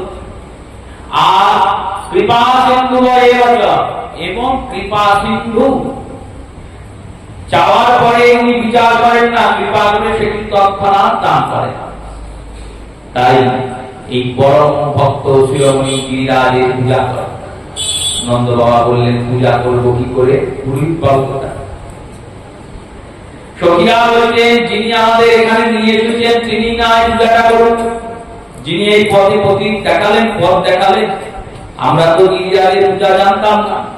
যার কথা শুনে আমরা এই পূজাতে এলাম, তিনি পূজা করিয়ে দিন। এবার গোবিন্দ বললেন, বেশ, আমি পূজা করছি। ঘৃতদীপ প্রজ্বলিত করা হয়েছে, গোবরের ধূপ প্রজ্বলিত করা হয়েছে। সবাইকে বলেছেন, তোমাদের বাড়ি থেকে যা যা নিয়ে এসছো সব এক জায়গায় সাজাও। এবার সবাই সাজিয়েছেন, বিরাট ভোজ ভান্ডারা হয়ে গেছে। বড় বড় পাত্র রাখা হয়েছে, কোন পাত্রে অন্ন, কোন পাত্রে ডাল, কোন পাত্রে ব্যঞ্জন, বিশাল বড় বড় পাত্র। যে যে ব্যঞ্জন এনেছেন সেই সেই পাত্রে দিচ্ছেন, যে যে ডাল এনেছেন সে সেই ডালের মধ্যে মিশিয়ে দিচ্ছেন। কিছুক্ষণের মধ্যে পাত্রগুলো ভরে যাচ্ছে। এবার এই বিরাট বড় বড় পাত্রে বলেন, তুলসী দল দিন, তুলসীর দল দিন। তুলসী দল দেওয়ার পরে শ্রী ভগবান যমুনার জল নিয়ে গিরিরাজকে আহ্বান করছেন। আর যখন আহ্বান করছেন, তখন কি করেছেন, ভগবান বিলাস রূপ ধারণ করে নিজেই গিরিরাজ হয়ে প্রকট হয়ে গেছেন। বলে গিরিরাজ মহারাজ কি সবাই জয় করে দিয়েছে, গিরিরাজ প্রকট হয়েছে। এক সখী বলছে, দেখ যে পুজো করছে আর যার পুজো হচ্ছে দুজনাই একরকমই দেখতে। যে পুজো করছেন তিনি কেবল ভগবান কৃষ্ণ, আর যার পুজো হচ্ছে গিরিরাজ, বিরাট চতুর্ভুজ রূপ। এই চতুর্ভুজ রূপধারী গিরিরাজ তিনিও ভগবানের মতোই দেখতে। বললেন, না না, ভুল করছিস, ওর মতো আমাদের গোপাল দেখতে নয়, ও তাহলে গোপালের মতো দেখতে। গিরিরাজ গোপালের মতো দেখতে, ওর মতো গোপাল দেখতে নয়। এর ভগবান প্রণাম করেছেন। প্রণাম করার পরে গিরিরাজকে বলছেন, আপনি সেবা গ্রহণ করুন। ওই বিরাট বড় বড় পাত্র থেকে অন্ন আমি সব গিরিরাজের মুখে ঢুকছি। গিরিরাজ সব পাচ্ছেন। দেখুন, এই লীলার মাধ্যমে ভগবান কি করেছেন, ব্রজের যে যে গ্রামে, যে যে ঘরে, যে যে গোপীর ঘরে, যে যে গোপীর ঘরে গোবিন্দ যেতে পারেনি, তাদের ঘরে রান্না করা বস্তু প্রভু এই ভোগের এই লীলার মাধ্যমে পেয়েছেন। যার কাছে গোবিন্দ পৌঁছাতে পারেননি, এই লীলার মাধ্যমে গোবিন্দের কাছে তারা পৌঁছে গেছে। গোটা ব্রজকে এক করেছেন গিরিরাজে। এবার প্রসাদ পাওয়ার পরে গিরিরাজ জলপান করেছেন, আর জলপান করে যখন আচমন করছেন, সেই আচমনের জল দিয়ে বহু দূরে বিস্তৃত হচ্ছে, একটা কুণ্ড করে তৈরি হয়ে গেছে, আচন কুণ্ড, আচমনের কুণ্ড, একটা পুকুর হয়ে গেছে। যেমন শ্রীপাদ গ্রামে যাবেন, দেখবেন একটা পুকুর আছে, পুকুরটার নাম ডাল পুকুর। মা জাহ্নবী যখন এসেছিলেন না, তখন এত বড় অন্ন মহোৎসব হয়েছিল যে ডাল ঢালার জন্য পুকুর করতে হয়েছিল। ওই পুকুরে ডাল লাগা হয়েছিল, আর যে মাঠটা পড়ে আছে ওই মাঠে অন্ন লাগা হয়েছিল, দিয়ে ডাল ভাত খাওয়ানো হয়েছিল ভক্তদের। তাহলে কত ভক্ত হয়েছিল আর কত রান্না হয়েছিল, আর সেই রান্নার জোগাড় কে করেছিল আর কোথা থেকে হয়েছিল, চিন্তা করা যাবে। ভগবানের এই লীলাগুলি তো অধিক দিনের নয়, মাত্র 422 কিলোভার তিথি চলছে। আচার্য প্রভু এটা 422 তিথি। সেই রূপে গিরিরাজ ওই কুণ্ড থেকে জল পাচ্ছেন, জল দিচ্ছেন, চলছেন লীলা। গঙ্গা হয়েছে, মহাদেব সপরিবারে গিয়েছেন ভান্ডারা পেতে, ভান্ডারায় উঠেছেন ব্রজবাসী হয়ে। মহাদেব, দেব পার্বতী, কার্তিক, গণেশ সবাই দেবশ্রী নারদ নিজের রূপকে গোপন করে গিয়ে পৌঁছেছেন ভান্ডারায়। গঙ্গা পেয়েছেন, ভান্ডারা প্রসাদ পেয়েছেন। প্রসাদ পাওয়ার পরে একটা দোনাতে একটু ক্ষীর নিয়েছেন, ক্ষীর নিয়ে যাচ্ছেন। মহাদেব বলছেন, প্রভু প্রসাদ নাকি কোথায় চললেন? নিজে খেলে খেলে ভরে নিয়ে যাচ্ছে, তাই বলে একজনকে খাওয়াতে যাচ্ছে। কাকে খাওয়াতে যাচ্ছে? বললো, যার ভক্তিটা তামসিক হয়ে গেছে তাকে প্রসাদ পাইয়ে শাস্তি করতে হবে। যে ভক্ত তাকে তো প্রসাদ পাওয়াতেই হবে, যে অভক্ত তাকে তো একটু খাইয়ে দিতে হবে। কেন? বললো ভক্তি সঞ্চার, প্রসাদ অর্থে প্রসন্নতা। যে প্রসন্নতা আমি পাচ্ছি সেটা তাকে দিতে হবে। ক্ষীরটা নিয়ে পৌঁছিয়েছেন স্বর্গে। স্বর্গের অমরাবতী সভাতে ইন্দ্র বসে আছেন আসনে। দেবর্ষি এসেছেন, ইন্দ্র উঠে প্রণাম করেছেন, ইন্দ্রকে দোনাটা দিয়েছেন, বলেন নাও এটা খাও। ইন্দ্র ক্ষীরটা খেয়েছেন, খুব সুন্দর ক্ষীর। বললেন ক্ষীরটা খাওয়ার পরে ইন্দ্র বলছেন, এটা কোথা থেকে নিয়ে এলেন? বলল, বৃন্দাবন থেকে নিয়ে এলাম। ইন্দ্র বলছেন, ওখানে তো আজকে আমার যজ্ঞ হয়, আমারই যজ্ঞ করছে ব্রজবাসীরা। বললেন, না না, ওটা ভুলে যাও, তোমার যজ্ঞ বন্ধ হয়ে গেছে। খাইয়ে দিয়েছেন প্রসাদটা, তারপর বলছে আমার যজ্ঞ বন্ধ হয়ে গেছে, তাহলে কার পুজো হচ্ছে, কার যজ্ঞ হচ্ছে, কার প্রসাদ? এটা গিরিরাজের প্রসাদ। সে আবার কে? কোন দেবতা? কোন দেবতা নয়, এই দেবতা নতুন সৃষ্টি হয়েছে, ভগবান তৈরি করেছেন এই দেবতাকে। ভগবান কৃষ্ণ নন্দের পুত্র, তিনি এই দেবতার পুজো করেছেন। আর আমার যে পুজোতে ব্যবহৃত সামগ্রী, সেই সামগ্রী দিয়েই ওর পুজো হয়েছে। আর ব্রজবাসীরা খুব বোধমান্ডারা করছে, সেখানেই খাওয়া দাওয়া চলছিল। আর আমি তো অবধূত মানুষ, পেলে খাই না, পেলে খাই না। আমি দেখছি এত সুন্দর খাবার, গিয়ে মনের আনন্দে খেয়েছি। খাওয়ার পর ভাবলাম ক্ষীরটা খুব সুন্দর, তোমার জন্য নিয়ে যাই, তোমার জন্য নিয়ে এসে তোমাকে খাওয়ালাম। এই বলে দেবর্ষি নারদ চলে গেছেন। ইন্দ্র ক্রোধে ক্রোধান্বিত হয়েছেন। এত বড় অপমান আমাকে, আমার পুজো বন্ধ করে দিয়ে একটা পাথরের পুজো, একটা পাহাড়ের পুজো হচ্ছে। আমাকে একদিন সম্মান করতো, সেসব বন্ধ করে দিয়ে এখন এই অবস্থা। দেখুন, দেব পূজার এটাই বিপত্তি। দেবতারা যত তাড়াতাড়ি তুষ্ট হবে, ততটা তাড়াতাড়ি রুষ্ট হয়ে যায়, এটাই সমস্যা। আর ভগবান হলো, ভগবান সহজে রুষ্ট হন না। তুমি যাই করে নাও না কেন, গোবিন্দ রুষ্ট হবে না। কৃষ্ণ সেবায় ত্রুটি থাকলেও কৃষ্ণ ক্ষমা করে দেন, কিন্তু দেব সেবায় ত্রুটি থাকলে দেবতা ক্ষমা করতেন না। তাই ইন্দ্র প্রধান্বিত হয়েছেন, মেঘে ডেকেছেন, সম্বর্তক নামক এক মেঘকে ডেকেছেন, যিনি ইন্দ্রের মেঘদের মন্ত্রী, মেঘদের রাজা। সেই মেঘদের রাজাকে ডেকে বলেছেন, যাও গিয়ে বৃন্দাবনে এমন বৃষ্টি করো যেন বৃন্দাবনের সব ভূমি, বৃন্দাবন ভূমিটাই ধুয়ে একবারে রসাতলে চলে যায়। এই বলে ইন্দ্র আদেশ দিয়েছেন। আর এই আদেশ যেই দিয়েছেন না, অগ্নি সম্বর্তক তার মেঘমালা নিয়ে, ঘনঘোর মেঘ নিয়ে এসে উপস্থিত হয়েছে। দুপুরের পোশাক নিয়ে সবাই আবিদের প্রস্তুত করছেন, আমরা এবার যাবো ফিরে। এই গিরিরাজ ধরনের লীলাটি হয়েছে তবে কালী পুজোর পরের দিন। দীপাবলি পেরিয়ে গেছে, অমাবস্যা পার হয়েছে, প্রতিপদ পার হয়েছে, দ্বিতীয়া আর প্রতিপদের যে যোগ, এই দ্বিতীয়া প্রতিপদের যোগে অন্নকূটের দিনে গোবর্ধনের পূজা হয়েছে। কারণ দ্বিতীয়া তিথিতেই ইন্দ্রের যজ্ঞ করতে হয়। ইন্দ্রের পূজার সব থেকে উপযুক্ত তিথি হলো দ্বিতীয়া। এই দ্বিতীয়া তিথির যোগে পূজা হয়েছে। এবার বিকাল বেলায় সবাই পিঠ ভাবছেন, দেখছেন এমন মেঘ করেছে কিছু আর দেখা যাচ্ছে না, সূর্য রেডি। কিছুক্ষণের মধ্যেই বৃষ্টি শুরু হয়েছে, ভয়ঙ্কর বৃষ্টি। বৃষ্টি আর ছাড়ছেই না, লয় প্রলয় হচ্ছে। যারা লোকজন ছিল তারা এসে নন্দ বাবাকে বলছেন, দেখলে ওই ছোট ছেলের কথা শুনে এইসব করেছি, বিপদ। ওর কথা শুনে আমরা যে এই লয় প্রলয়ের মধ্যে পড়ে গেলাম, এবার আমাদের কি হবে? আমাদের এই বিপদ থেকে কে রক্ষা করবে? এটি হচ্ছে কেন? ভগবান আমাদের শিক্ষা দিচ্ছেন। ভগবান সেখানে স্বয়ং উপস্থিত। ভগবানের লীলা হচ্ছে, সেই লীলাতেও বিপত্তি এসে উৎপাত করছে। ভগবানের জীবনে যদি বিপত্তি আসতে পারে, তাহলে আমরা তো সামান্য মানুষ, আমাদের জীবনে তো আসবেই। ভগবান যখন রাম রূপে এসেছেন, কৃষ্ণ রূপে এসেছেন, গৌর রূপে এসেছেন, কোন অবতারে কি তার জীবনে দুঃখ আসে না? তার জীবনে যা দুঃখ, তার জীবনে যা বিপত্তি, সেই দুঃখের একাংশ আমরা পাই। তবুও তিনি সেই দুঃখের জীবনে কর্ম করে গেছেন, দুঃখের জীবনে বিপত্তির সঙ্গে লড়াই করে গেছেন। এই কারণে তো ভগবত লীলা শ্রবণ, এই কারণে ভক্তদের চরিত্র শ্রবণ। ভক্তদের জীবনে বিপত্তি আসবেই, ভগবানের জীবনে বিপত্তি আসবেই। এবার ভক্তের জীবনের বিপত্তি আর ভগবানের জীবনের বিপত্তি পার্থক্য একটাই, যখন ভক্তের জীবনে বিপত্তি আসে তখন ভগবানকে ভক্ত ডাকে, যখন ভগবানের জীবনে বিপত্তি আসে তখন ভগবান নিজেই সেই বিপত্তি থেকে সবাইকে বের করেন। কারণ তিনি ভগবান, তিনি সর্বসমর্থবান।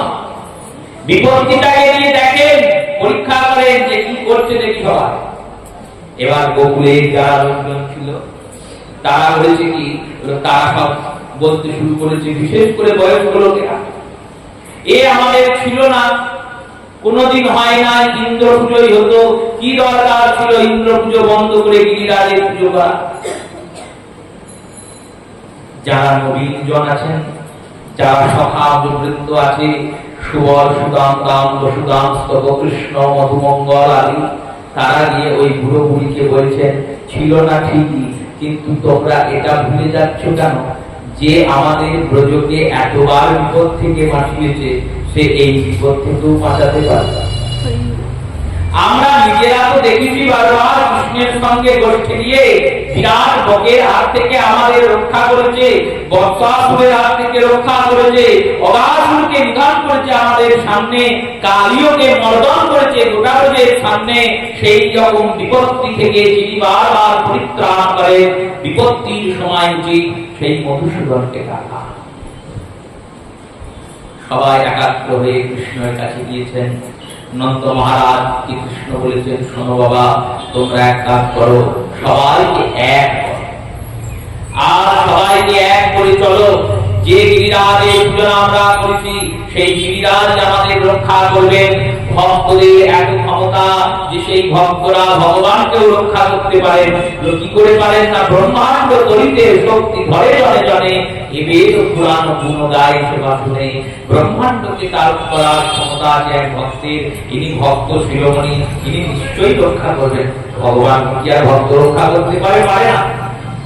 কিন্তু কেন বলছেন? যাতে ভক্তের মহিমা আর গরিমাটা প্রতিষ্ঠিত হয়।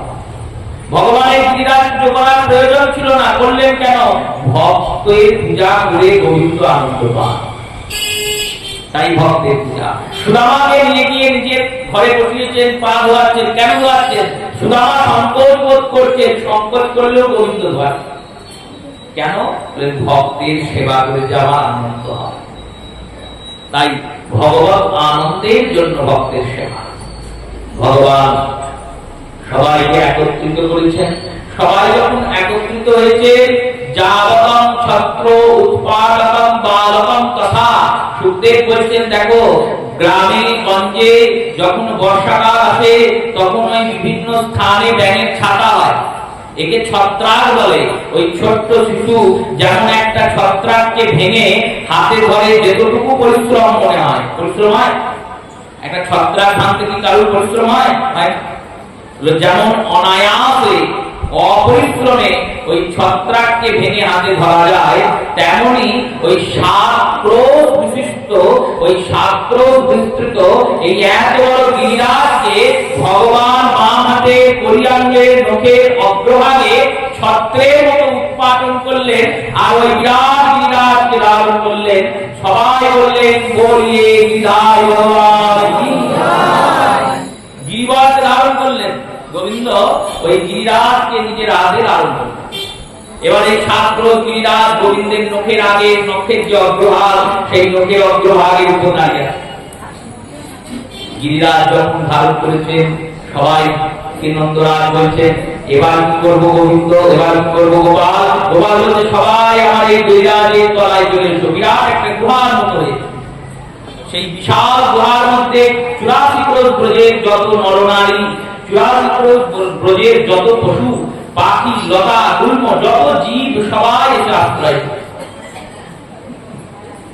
বৃষ্টি হচ্ছে, ঝড়, চারিদিকে ঘন ঘোর মেঘ ডাকছে, মুষলধারে বৃষ্টি। বৃষ্টির কোনো অন্ত নাই, আদি নাই, অনন্ত বৃষ্টি চলছে, দুর্যোগের দুর্যোগ। একদিন পার হয়েছে, দুদিন পার হয়েছে, এই এত বৃষ্টি পড়ছে। তো ভগবান মনে মনে ভাবলেন, ইন্দ্র তুমি এই কাজ করেছো, তুমি ভেবেছো ব্রজকে ভাসিয়ে দেবে, আমি থাকতে বৃন্দাবনের ভূমিতে বৃষ্টি পড়বে না। কি করেছেন? সুদর্শন চক্রকে গিরিরাজের উপরে স্থাপন করেছে। এবার সুদর্শন চক্র গিরিরাজের উপরে ঘুরছে। যখন বৃষ্টি পড়ছে, সেই বৃষ্টির জল সুদর্শন চক্র শুষ্ক করে দিচ্ছে, শুকিয়ে দিচ্ছে। যেটুকু জল থাকছে, যে জলটা ছিটকে ছিটকে পড়ছে, সেই জলটাকে পান করার জন্য অগস্ত্য মুনিকে ডেকেছেন ভগবান নিজ মন দ্বারা। অগস্ত্য মুনি এসেছেন, সেই জলকে পান করছেন।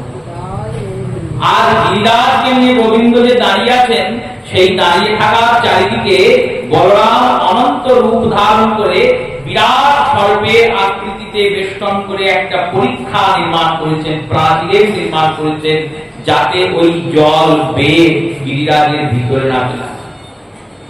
গিরিরাজের ভিতরে সুন্দর করে লোকজন দাঁড়িয়ে আছে। এবার 84 ক্রোশ ব্রজের ব্রজবাসী, এক ব্রজের লোক দাঁড়িয়ে দাঁড়িয়ে একদিন যেই পার হয়েছে, ব্রজের লোকেরা ভাবছে বৃষ্টি কি তাহলে ছাড়বে না, আমরা বাড়ি যাবো কি করে, বিভিন্ন চিন্তা শুরু হয়েছে মানুষের মনে। গোবিন্দ দেখছেন এই চিন্তাকে দূর করতে হবে। দূর করার জন্য কি করেছেন? নিজের কোচর থেকে বাঁশিটা বের করেছেন। দেখুন বেণুমাধুর্য এই কারণে, বাঁশি তো সবাই বাজায়, কিন্তু এক হাতে পর্বত ধরে আছে, আর এক হাতে ঠোঁটে ঢাকিয়ে বাঁশিটা বাজাচ্ছেন গোবিন্দ। এক হাতে কেউ বাঁশি বাজাতে পারবে? ভগবান বাঁশি বাজাচ্ছেন। যেই না ভগবান বাঁশি বাজাতে শুরু করেছেন, অমনি ব্রজবাসীরা ওই মুরলীর টানে ভুলে গেছে দিনের পর দিন পার হয়েছে, 7টা দিন 7টা রাত্রি গোবিন্দ গিরিরাজ ধরে দাঁড়িয়ে আছেন, পার হয়ে গেছে 7 দিন 7 রাত। কেউ আর বুঝতেই পারছে না। শেষের দিকে যখন 6 দিনে এসে উপস্থিত হয়েছে, 6 দিন 6 রাত পার হয়েছে, সবারই খেয়াল হয়েছে যশোদা মাকে ব্রজবাসীদের বলছে, তোমাদের গায়ে এত জোর, এত তোমরা বড় বড় মরদ, আমার একটা ছেলে 6 দিন ধরে নিয়ে দাঁড়িয়ে আছে পর্বতটা, তোমরা সাহায্য করতে পারছো না? তারা বলছেন কি করে সাহায্য করবো? লাঠি দিয়ে পর্বতে ঠেকা দাও, লাঠি দিয়ে অবলম্বন দাও পর্বতটাকে, যাতে আমার ছেলেটা একটু আনন্দ পায়, একটু কষ্টটা মেটে ওর। এবার গোবিন্দের মা যশোদার কথা শুনে বলেছেন কি, বললো সবাইকে লাঠি দিয়ে গিরিরাজ ধরেছে, ধরে অনেকক্ষণ দাঁড়িয়ে আছে। দাঁড়ানোর পরে গয়রা ভাবছে আমাদের লাঠিতেই গিরিরাজ ধরে আছে। গয়রা বলছেন কৃষ্ণকে, কৃষ্ণ তুমি তো অনেকদিন ধরে দাঁড়িয়ে আছো, এক কাজ করো, ছেড়ে দাও। গোবিন্দ বলছেন ছেড়ে দাও, আমরা এতক্ষণ দাঁড়িয়ে আছি, 84 ক্রোশ বোঝে লক্ষ লক্ষ গয়রা, এবার লক্ষ লক্ষ গয়রা লাঠির জোর, এত জোর আছে, এতজন লাঠি দিয়ে ধরেছি, আরে কি আর থাকবে? তুমি একটু হাতটা ছেড়ে দাও। হাতটা ছেড়ে দেওয়ার পরে আমি লাঠি ধরবো। গোবিন্দ ভাবলেন এদের মধ্যে অভিমান চলে এসেছে, অহংকার চলে এসেছে। এই অহংকার চলে এসে চিন্তা করলেন, এই গিরিরাজ যে ধারণ করেছেন গোবিন্দ, এই গিরিরাজ ধারণে কি কাজ করলেন সনাতন গোস্বামী বললেন, এই গিরিরাজ কি জানো? বললেন কি না, গিরিরাজ হচ্ছেন চিন্তার পর্বত। এই চিন্তার পর্বতে যখন ভার হয়, সবাই তো চিন্তিত হয়ে গেছে যে কি হবে, বিপর্যয় নেমে এসেছে। যখন ভক্তের চিন্তা পর্বতের মতো হয়ে যায়, তখন ভক্ত যদি ভগবানের চরণ শরণাগত হয়, ভগবান ওই চিন্তার পর্বতকে গিরিরাজের মতো ধরে যায়। এই চিন্তার পর্বতরূপী গিরিরাজ, তাই ভগবান গিরিরাজ ধরেছেন। কোন টিকাকার বলেছেন, দেখো এই যে গিরিরাজ ধরেছেন গোবিন্দ, ভক্তদের আশ্রয় দেওয়ার জন্য ভগবত কর্ম হচ্ছে, সেই ভগবত কর্মের মূল উপাদেষ্টা, মূল যিনি উদ্দেশ্যকারী, মূল যিনি প্রেরণাদায়ক শক্তি, তিনি হচ্ছেন স্বয়ং ভগবান। ভগবানের কাজ ভগবানই করছেন। এই ভগবানই গিরিরাজকে ধরে আছেন, ভগবানের যে কর্ম ভগবানই চালাচ্ছেন, ভগবানই করছেন। মা যশোদা হচ্ছেন গুরু, গুরু শিষ্যদের বলে, ভক্তদের বলে, দেখো গোবিন্দের কাজ হচ্ছে। সেখানে তোমাদের যে অর্থরূপী সাহায্য, তোমাদের যে শরীররূপী সাহায্য, তোমাদের যে শ্রমরূপী সাহায্য, সেই সাহায্যগুলো নিজেদের কাছে না রেখে একটু করে ভগবানের সেবায় দাও। গিরিরাজ গোবিন্দই ধরে আছেন। যশোদা বলছেন তোমাদের যে লাঠিগুলো আছে, লাঠিগুলো দিয়ে গিরিরাজকে একটু ধরো না, তাহলে তো কৃষ্ণের একটু সাহায্য হয়। এবার এই বলার পর কি হয়, বলো শিষ্যরা, সেবকেরা, ভক্তরা, তারা ভগবত কর্মে অংশগ্রহণ করে, অর্থ আদি দান করে, শ্রমাদি দান করে, সময় আদি দান করে। এবার দান করতে গিয়ে সাবধান হবেন, যেন গোপবাসীদের মতো, ব্রজবাসীদের মতো মনে অহংকার না চলে আসে যে আমি টাকা দিচ্ছি বলেই কাজটা হচ্ছে, আমি শ্রম দিচ্ছি বলেই কাজটা হচ্ছে, আমি সময় দিচ্ছি বলেই কাজটা হচ্ছে, না হলে হতো না। কি হবে? ব্রজবাসীরা ভাবছে আমরা লাঠি দিয়ে ধরে আছি বলে গিরিরাজ দাঁড়িয়ে আছে।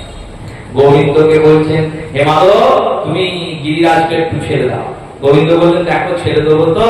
বললেন হ্যাঁ ছেড়ে দাও। এই বলে গোবিন্দ একটুখানি হাতটা নামিয়েছেন। যেই না একটু হাতটা নামিয়েছেন, কি হয়েছে বলো, গিরিরাজ কাঁপতে শুরু করেছে, লাঠিগুলো ভাঙতে শুরু করেছে। তার ভাবতে এবার আমরা চাপা পড়ে গেলাম, চিৎকার করে বলছে, ও গিরিরাজ দাদা নাকি গিরিরাজ তুমি ধরতে পারবে, আমরা পারবো না। যেই বলেছেন গোবিন্দ আবার গিরিরাজ ধরেছেন। তেমনি ভগবত কর্মে যদি আমরা ভাবি আমাদের জন্য কর্ম হচ্ছে, ভগবান কিন্তু আমাদের সেই স্থানটা থেকে আমাদেরকে চ্যুত করে দেবেন, সরিয়ে দেবেন। ওই লাঠিগুলো ভেঙে যাবে, ওই অর্থের বল কমে যাবে, ওই গায়ের বল কমে যাবে, তুমি সরে চলে যাবে। তার কর্ম তিনি করছেন, আমাকে দিয়ে যতটা করাচ্ছেন আমি ততটা করছি।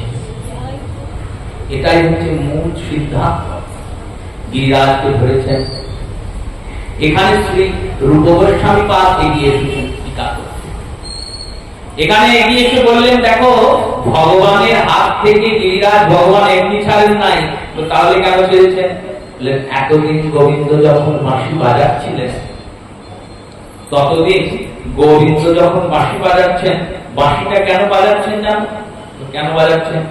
বললো সবারই মনোরঞ্জন করার জন্য নয়, সবারই মনোরঞ্জনের জন্য কৃষ্ণ বাঁশি বাজায়।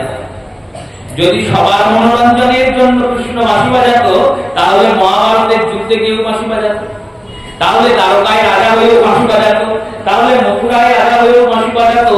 ভগবান সবার মনোরঞ্জনের জন্য বাঁশি বাজান না, তাহলে কার জন্য বাজান? তোমার লাগি মাঠে মাঠে ধেনু চড়াই, আর তোমার গুণ গাইব বলে বংশী বাজায়। রাধা রানীর গুণগান করে বাঁশি বাজান। এবার ব্রজের সবাই এসেছেন, রাধা রানীও তো এসেছেন গিরিরাজে। বিশ্ববান রাজার কোলে চেপে শ্রীমতী রাধা রানীও এসেছেন। রাধা রানী বলেছেন কি, গোবিন্দের সামনে গিয়ে দাঁড়িয়েছেন। এবার গোবিন্দের সামনে দাঁড়িয়েছেন, গোবিন্দ দাঁড়িয়ে আছেন গিরিরাজে, তাকাচ্ছেন নিচের দিকে, রাধা রানী দাঁড়িয়ে আছেন সামনে। রাধা রানীর মনোরঞ্জনের জন্য গোবিন্দ বাঁশি বাজাচ্ছে। এবার এই 6 দিন বংশী বাদনের পরে মা যশোদা যেই সবাইকে বলেছেন লাঠি দাও, তখন বংশী বাদন বন্ধ করে দিয়েছেন ভগবান। এই যে বংশী বাদন বন্ধ করে দিয়েছেন না, অমনি শ্রীমতী মাথাটা নামিয়ে নিয়েছেন। আর যেই মাথাটা নামিয়ে নিয়েছেন, গোবিন্দের মনোসংযোগটা নষ্ট হয়ে গিয়েছে, তিনি ব্যাকুল হয়ে গেছেন। আর ব্যাকুল যেই হয়ে গেছেন, অমনি হাতটা নড়ে গেছে। আর যেই না হাতটা নড়ে গেছে, গিরিরাজ নামতে শুরু করেছে, লাঠিগুলো ভাঙতে লেগেছে। রাধারানী দেখছেন এই পড়ে যাবে, যেই পড়ে যাবে ভেবেছেন, অমনি রাধারানী উপর দিকে তাকিয়েছেন। শ্রীমতী যেই উপরে তাকিয়েছেন, শ্রীমতীর শক্তি সঞ্চারে গিরিরাজ স্তম্ভিত হয়ে গেছে। গিরিরাজ স্তম্ভিত হয়ে গেছে, দাঁড়িয়ে গেছে, আর নামে নাই। গোবিন্দ যে গিরিরাজটা ধরে দাঁড়িয়ে আছেন না, আমরা ভাবছি গোবিন্দের খুব শক্তি, তিনি শক্তিমান, তো সর্বশক্তিমান, তাই সর্বশক্তিমান বলে তিনি গিরিরাজ ধরেছেন। কিন্তু তিনি ধরেন নাই গিরিরাজ। কে ধরেছেন? রাধারানী চোখ দিয়ে গিরিরাজকে তাকাচ্ছেন, ওই রাধারানীর নেত্র শক্তি, কৃপা শক্তি বলে কৃষ্ণ গিরিরাজ ধরে দাঁড়িয়ে আছে। 7 দিন পরে বৃষ্টি শেষ হয়ে গেছে, ভগবান গিরিরাজ নামিয়েছেন, প্রত্যেককে বাড়ি চলে যেতে বলেছেন। এবার সুখ আর সারি উঠতে যাচ্ছে কুঞ্জে, আর সুখ নিয়ে চিৎকার করে বলছে, সুখ বলে আমার কৃষ্ণ গিরি ধরেছিল, আমার কৃষ্ণ গিরি ধরেছিল জানিস, 7 দিন ধরে দাঁড়িয়েছে। সবাইকে গিয়ে বলছে, ঋষিদের বলছে, শোনো আমার কৃষ্ণের এত শক্তি, এই গিরিরাজ ধরে দাঁড়িয়েছিলেন। শাড়ি পাখি দিয়ে বলছে, শাড়ি বলে আমার রাধা শক্তি সঞ্চারিল, নইলে পারবে কেন? আমার রাধারানী শক্তি সঞ্চার করেছে, তাই গিরিরাজ ধরে দাঁড়িয়েছে, না হলে দাঁড়াতে পারত না। সবাই ফিরে ফিরে গেছেন। ভগবান গিরিরাজকে নামিয়ে যখন আসছেন, দেখলেন রাস্তাতে করজোড়ে ইন্দ্র দাঁড়িয়ে আছে। ইন্দ্রের মান অর্জিত হয়েছে। ইন্দ্র বুঝতে পেরেছে আমি কি ভুল করেছি। ইন্দ্র মান অর্জিত হয়ে ভগবানের চরণে এসেছেন, ভগবানের স্তুতি করেছেন, স্তব করেছেন। সুরভি মাতাকে সামনে নিয়ে ইন্দ্র দাঁড়িয়ে আছেন, যে গাভী হচ্ছেন ভগবানের প্রিয়, তাই প্রিয়কে যদি সামনে নিয়ে যায়, তাহলে গোবিন্দ হয়তো ক্ষমা করবে। সুরভি মাতা ইন্দ্রকে বলেছেন, শোনো ইন্দ্র, তুমি দেবেন্দ্র, দেবতাদের রাজা। তুমি যেমন দেবতাদের রাজা, গোবিন্দ গোপাল গো রক্ষা করেছেন, আজকে আজ থেকে এনার নাম হবে গোবিন্দ। গোবিন্দ নাম অভিষিক্ত পুরন্দরম সদা। তুমি এনাকে অভিষিক্ত করো, কারণ রাজাই রাজ্যাভিষেক করে, দেবতাদের রাজাই ব্রজের রাজার অভিষেক করবেন। ওই রাবতকে প্রেরণ করেছেন, ওই রাবত আকাশ গঙ্গার বাড়ি এনেছেন, সেই বাড়ি দ্বারা ভগবান অভিষিক্ত হয়েছেন। আকাশ গঙ্গা স্বয়ং ভগবানের উপর পরিচিত হয়েছেন, সেখানে মানস গঙ্গা প্রকট হয়েছে। ভগবান ঐরাবতের যেখানে স্নান হয়েছে, ঐরাবত কুণ্ড সৃষ্টি হয়েছে, যেখানে ইন্দ্র ভগবানের স্তুতি করেছেন সেখানে ইন্দ্রকুণ্ডের সৃষ্টি হয়েছে, যেখানে গোবিন্দ রূপে গোপালের অভিষেক হয়েছে সেখানে গোবিন্দ কুণ্ডের সৃষ্টি হয়েছে। আর এই সমস্ত করার পরে শ্রী ভগবানকে বসিয়ে পূজা করেছেন, ইন্দ্র চরণে প্রণাম করেছেন। ভগবান বললেন, শোনো ইন্দ্র, তোমার পুজো বন্ধ করে দিয়েছি বলে তোমার অনেক কষ্ট হয়েছে না মনে, এবার আমি তোমার পুজোর ব্যবস্থা করে দিচ্ছি। বললেন, কি ব্যবস্থা? না, মানস গঙ্গাতে তুমি আমার চরণতলে পড়ে থাকবে, যারাই দর্শন করতে আসবে আমার পুজো করবে আর তোমার পুজো করবে। একদিন পুজো বন্ধ করে দিয়েছি, তোমার প্রতিদিন পুজো হবে। আর তুমি কি করবে? হলো ব্রজে এসে যখন বৃন্দাবনে হোলি চলে যাবে তখন সে বৃষ্টি করবে, যখন শ্রাবণ মাসে ঝুলন লীলা হবে তখন ব্রজে বৃষ্টি করবে। কখনো অতিশয় বৃষ্টি বৃন্দাবনে হবে না, যেন এই দুর্যোগপূর্ণ বৃষ্টি কখনো বৃন্দাবনে না, কারণ বৃন্দাবন আমার না। ইন্দ্রকে বরদান করেছেন, ক্ষমা করেছেন, ইন্দ্রকে বলেছেন ফিরে যাও। ইন্দ্রকে কিন্তু দণ্ড দেননি। আর ব্রহ্মা করেছেন স্তুতি, ব্রহ্মাকে দণ্ড দিয়েছেন ভগবান। ব্রহ্মাকে বলেছেন পরবর্তীকালে তোমায় যখন ভুলে যেতে হবে, তিনি হরিদাস হয়েছেন।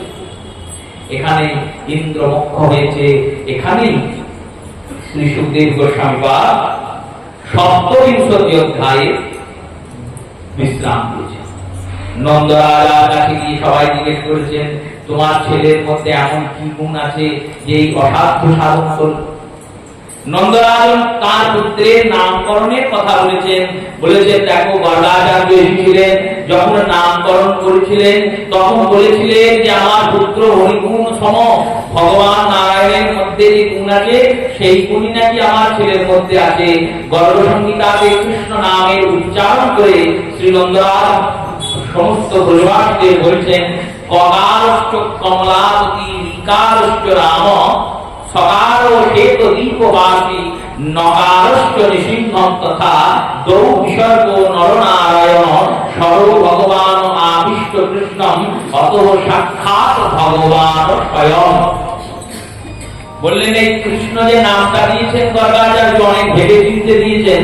এই কৃষ্ণ নাম উচ্চারণ করলে ৬টা ভগবানকে প্রণাম করা হয়। একটা নামের মধ্যে ৬ জন ভগবান লুকিয়ে আছে। কিরকম লুকিয়ে আছেন? বললো, ককারশ্চ কমলাপতি, ক শব্দের মধ্যে কমলাপতি, কমলা মানে লক্ষ্মী, লক্ষ্মীপতি মানে ভগবান নারায়ণ। ঋকারশ্চ রাম, ঋ শব্দে রাম নিহিত হয়ে আছেন। সকারে শ্বেতদীপবাসী, শ্বেতদীপবাসী মানে বৈকুণ্ঠপতি। নগারে নৃসিংহম তথা, নগারে স্বয়ং নরসিংহ আছেন। আর দৌ বিসর্গ, দুটো বিসর্গ আছে, একটা বিসর্গ নর আর একটা বিসর্গ নারায়ণ। এই ৬ জন ভগবত তত্ত্ব কৃষ্ণের মধ্যে লুকিয়ে আছেন, তাই স্বয়ং ভগবান। ভগ শব্দের অর্থ স্বৈশ্বর্য। ৬টা ঐশ্বর্য কি কি বললেন? প্রথম ঐশ্বর্য হলেন শ্রী, শ্রী মানে সুন্দরতা। এবারে সুন্দরতার প্রতীক স্বরূপ কমলাবতী নারায়ণ। দ্বিতীয় ঐশ্বর্য হলো যশ। যশ অর্থে সম্মান, খ্যাতি, প্রসিদ্ধি। এই যশ শব্দের অর্থবাচক হচ্ছেন শ্বেত দীপবাসী, বৈকুণ্ঠেশ্বর, জগদীশ্বর ভগবান। সৃষ্ট যশ ঐশ্বর্য, ঐশ্বর্য মানে শক্তি, শক্তির প্রতীক শ্রীরাম। বীর্য, বীর্য মানে বীরত্ব, বীরত্বের প্রতীক নরসিংহ। আর জ্ঞান বৈরাগ্যম তথা, জ্ঞানের প্রতীক নারায়ণ আর বৈরাগ্যের প্রতীক নর। নর আর নারায়ণ এই ষড়ৈশ্বর্য পূর্ণ তিনি, তাই ভগবান। ভগবানে আমার গোপালের মধ্যে এই ৬ জন কৃপা করেন, তাই গোপাল অসাধ্য সাধন করতে পারে। এখানে ৭২ অধ্যায়কে বিশ্রাম দিয়েছেন, ৮২ অধ্যায়ের সূচনা করেছেন। দশম স্কন্ধ ৮২ অধ্যায়। শ্রী শুক উবাচ একাদশাম নিরাহার সমভরত জনার্দনম স্নাতুর নন্দস্তু কালিন্দা দ্বাদশম জলমীশ পালন করে নন্দ মহারাজ দ্বাদশীর রাত্রিবেলায় মধ্যরাত্রে স্নান করতে গিয়েছেন। আর যেই না স্নান করতে গিয়েছেন অমনি বরুণের ভূতেরা এসে নন্দ রাজাকে হরণ করে নিয়ে চলে গেছে। নন্দ রাজা যখন হরণ হয়েছে তখন ব্রজবাসীরা এসে বলেছে নন্দরাজ হরণ হয়ে গেছে। চান করতে ঢুকেছিল কিন্তু আমাদের সঙ্গে আর বেরোবে না। কে নিয়ে গেল? যশোদা মা নিয়েছেন কৃষ্ণের কাছে, বলেছেন তুমি এতজনাকে রক্ষা করো, নিজের পিতাকে রক্ষা কে করবে? ভগবান বলেছেন বেশ আমি যাচ্ছি রক্ষা করছি। কৃষ্ণ আর বলরাম দিয়েছেন যমুনাতে স্নান করেছেন। যমুনাকে জিজ্ঞেস করেছেন আমার পিতাকে কে নিয়ে গেছে? যমুনা দেবী বলেছেন বরুণ লোকে নিয়ে গেছে। এবার বরুণ লোকে গিয়েছেন ভগবান আর বলরাম। আর ভগবান আর বলরাম যখন বরুণ লোকে পৌঁছেছেন দেখছেন বরুণ দেব নন্দরাজাকে সিংহাসনে বসিয়ে মালা চন্দনে বিভূষিত করে নিজের পাশে বসিয়ে সুন্দর অতিথি রূপে অভ্যর্থনা জানাচ্ছেন, প্রার্থনা করছেন, পূজা করছেন, স্তব করছেন। ভগবান প্রসন্ন হয়েছেন। ভগবানকে দেখা মাত্রই বরুণ দেব ভগবান আর বলরামকে আসনে বসিয়েছেন, পাত্র আর গোয়াকে দিয়ে পূজা করেছেন। ভগবান বরুণ দেবকে বলছেন তুমি এ কাজ কেন করলে? বরুণ দেব বললেন আপনার ভক্তের যুক্তি। কোন ভক্ত? না নারদ। উনি বলেছিলেন কান টানলে মাথা আসবে। আমি চিন্তা করলাম কান টানলে মাথা আসবে, তাহলে কি বলতে চাইলেন? চিন্তা করে দেখলাম যদি ভক্তকে আনা যায় তাহলে ভগবান পিছনে পিছনে আসবে। তাই নন্দরাজ যেই না চান করতে গিয়েছেন অমনি আমি নন্দরাজকে ধরে নিয়ে চলে এসেছি। জানি নন্দ এলে নন্দ নন্দন আসবে। এই সুসিদ্ধান্ত করে শ্রীমদ্ ভাগবতের দশম স্কন্ধের অষ্টবিংশ অধ্যায়তে শ্রী সুখদেব বিশ্রাম দিয়েছেন। আগামী দিন রাধ পঞ্চোধ্যায়ের আস্বাদন আমরা আগামী কৃপাতে যৎকিঞ্চিৎ করার প্রচেষ্টা করব। আজকের কথা এখানে বিশ্রামিত হল। শ্রী গুরু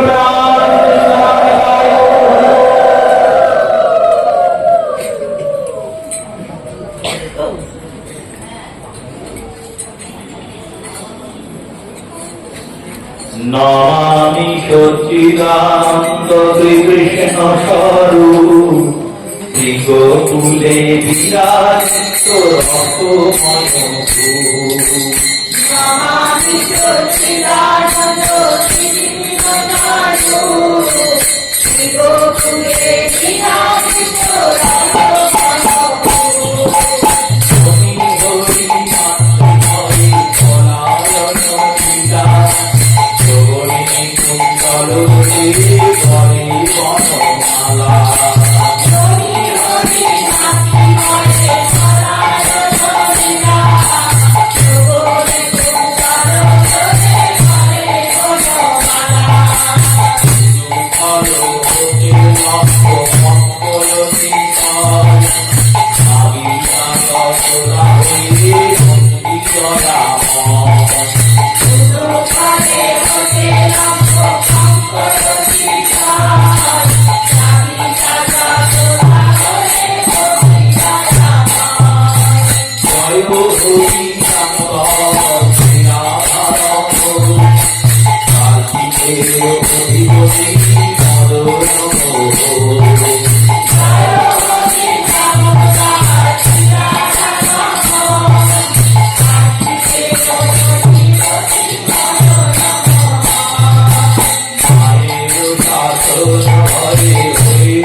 সাগরী সবে থাকে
যশোদার নীলমণি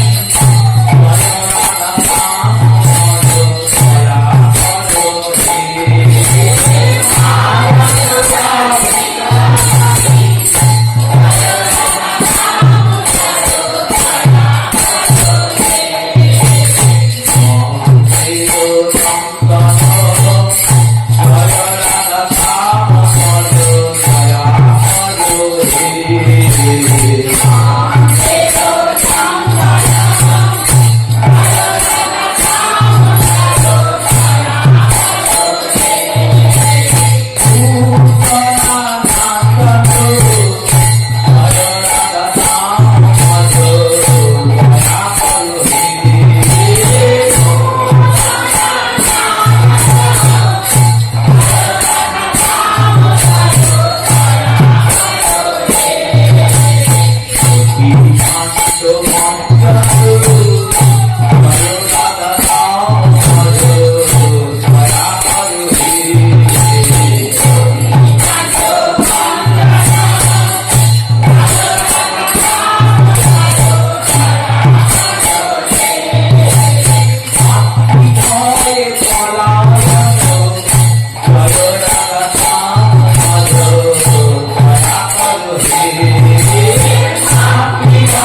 কে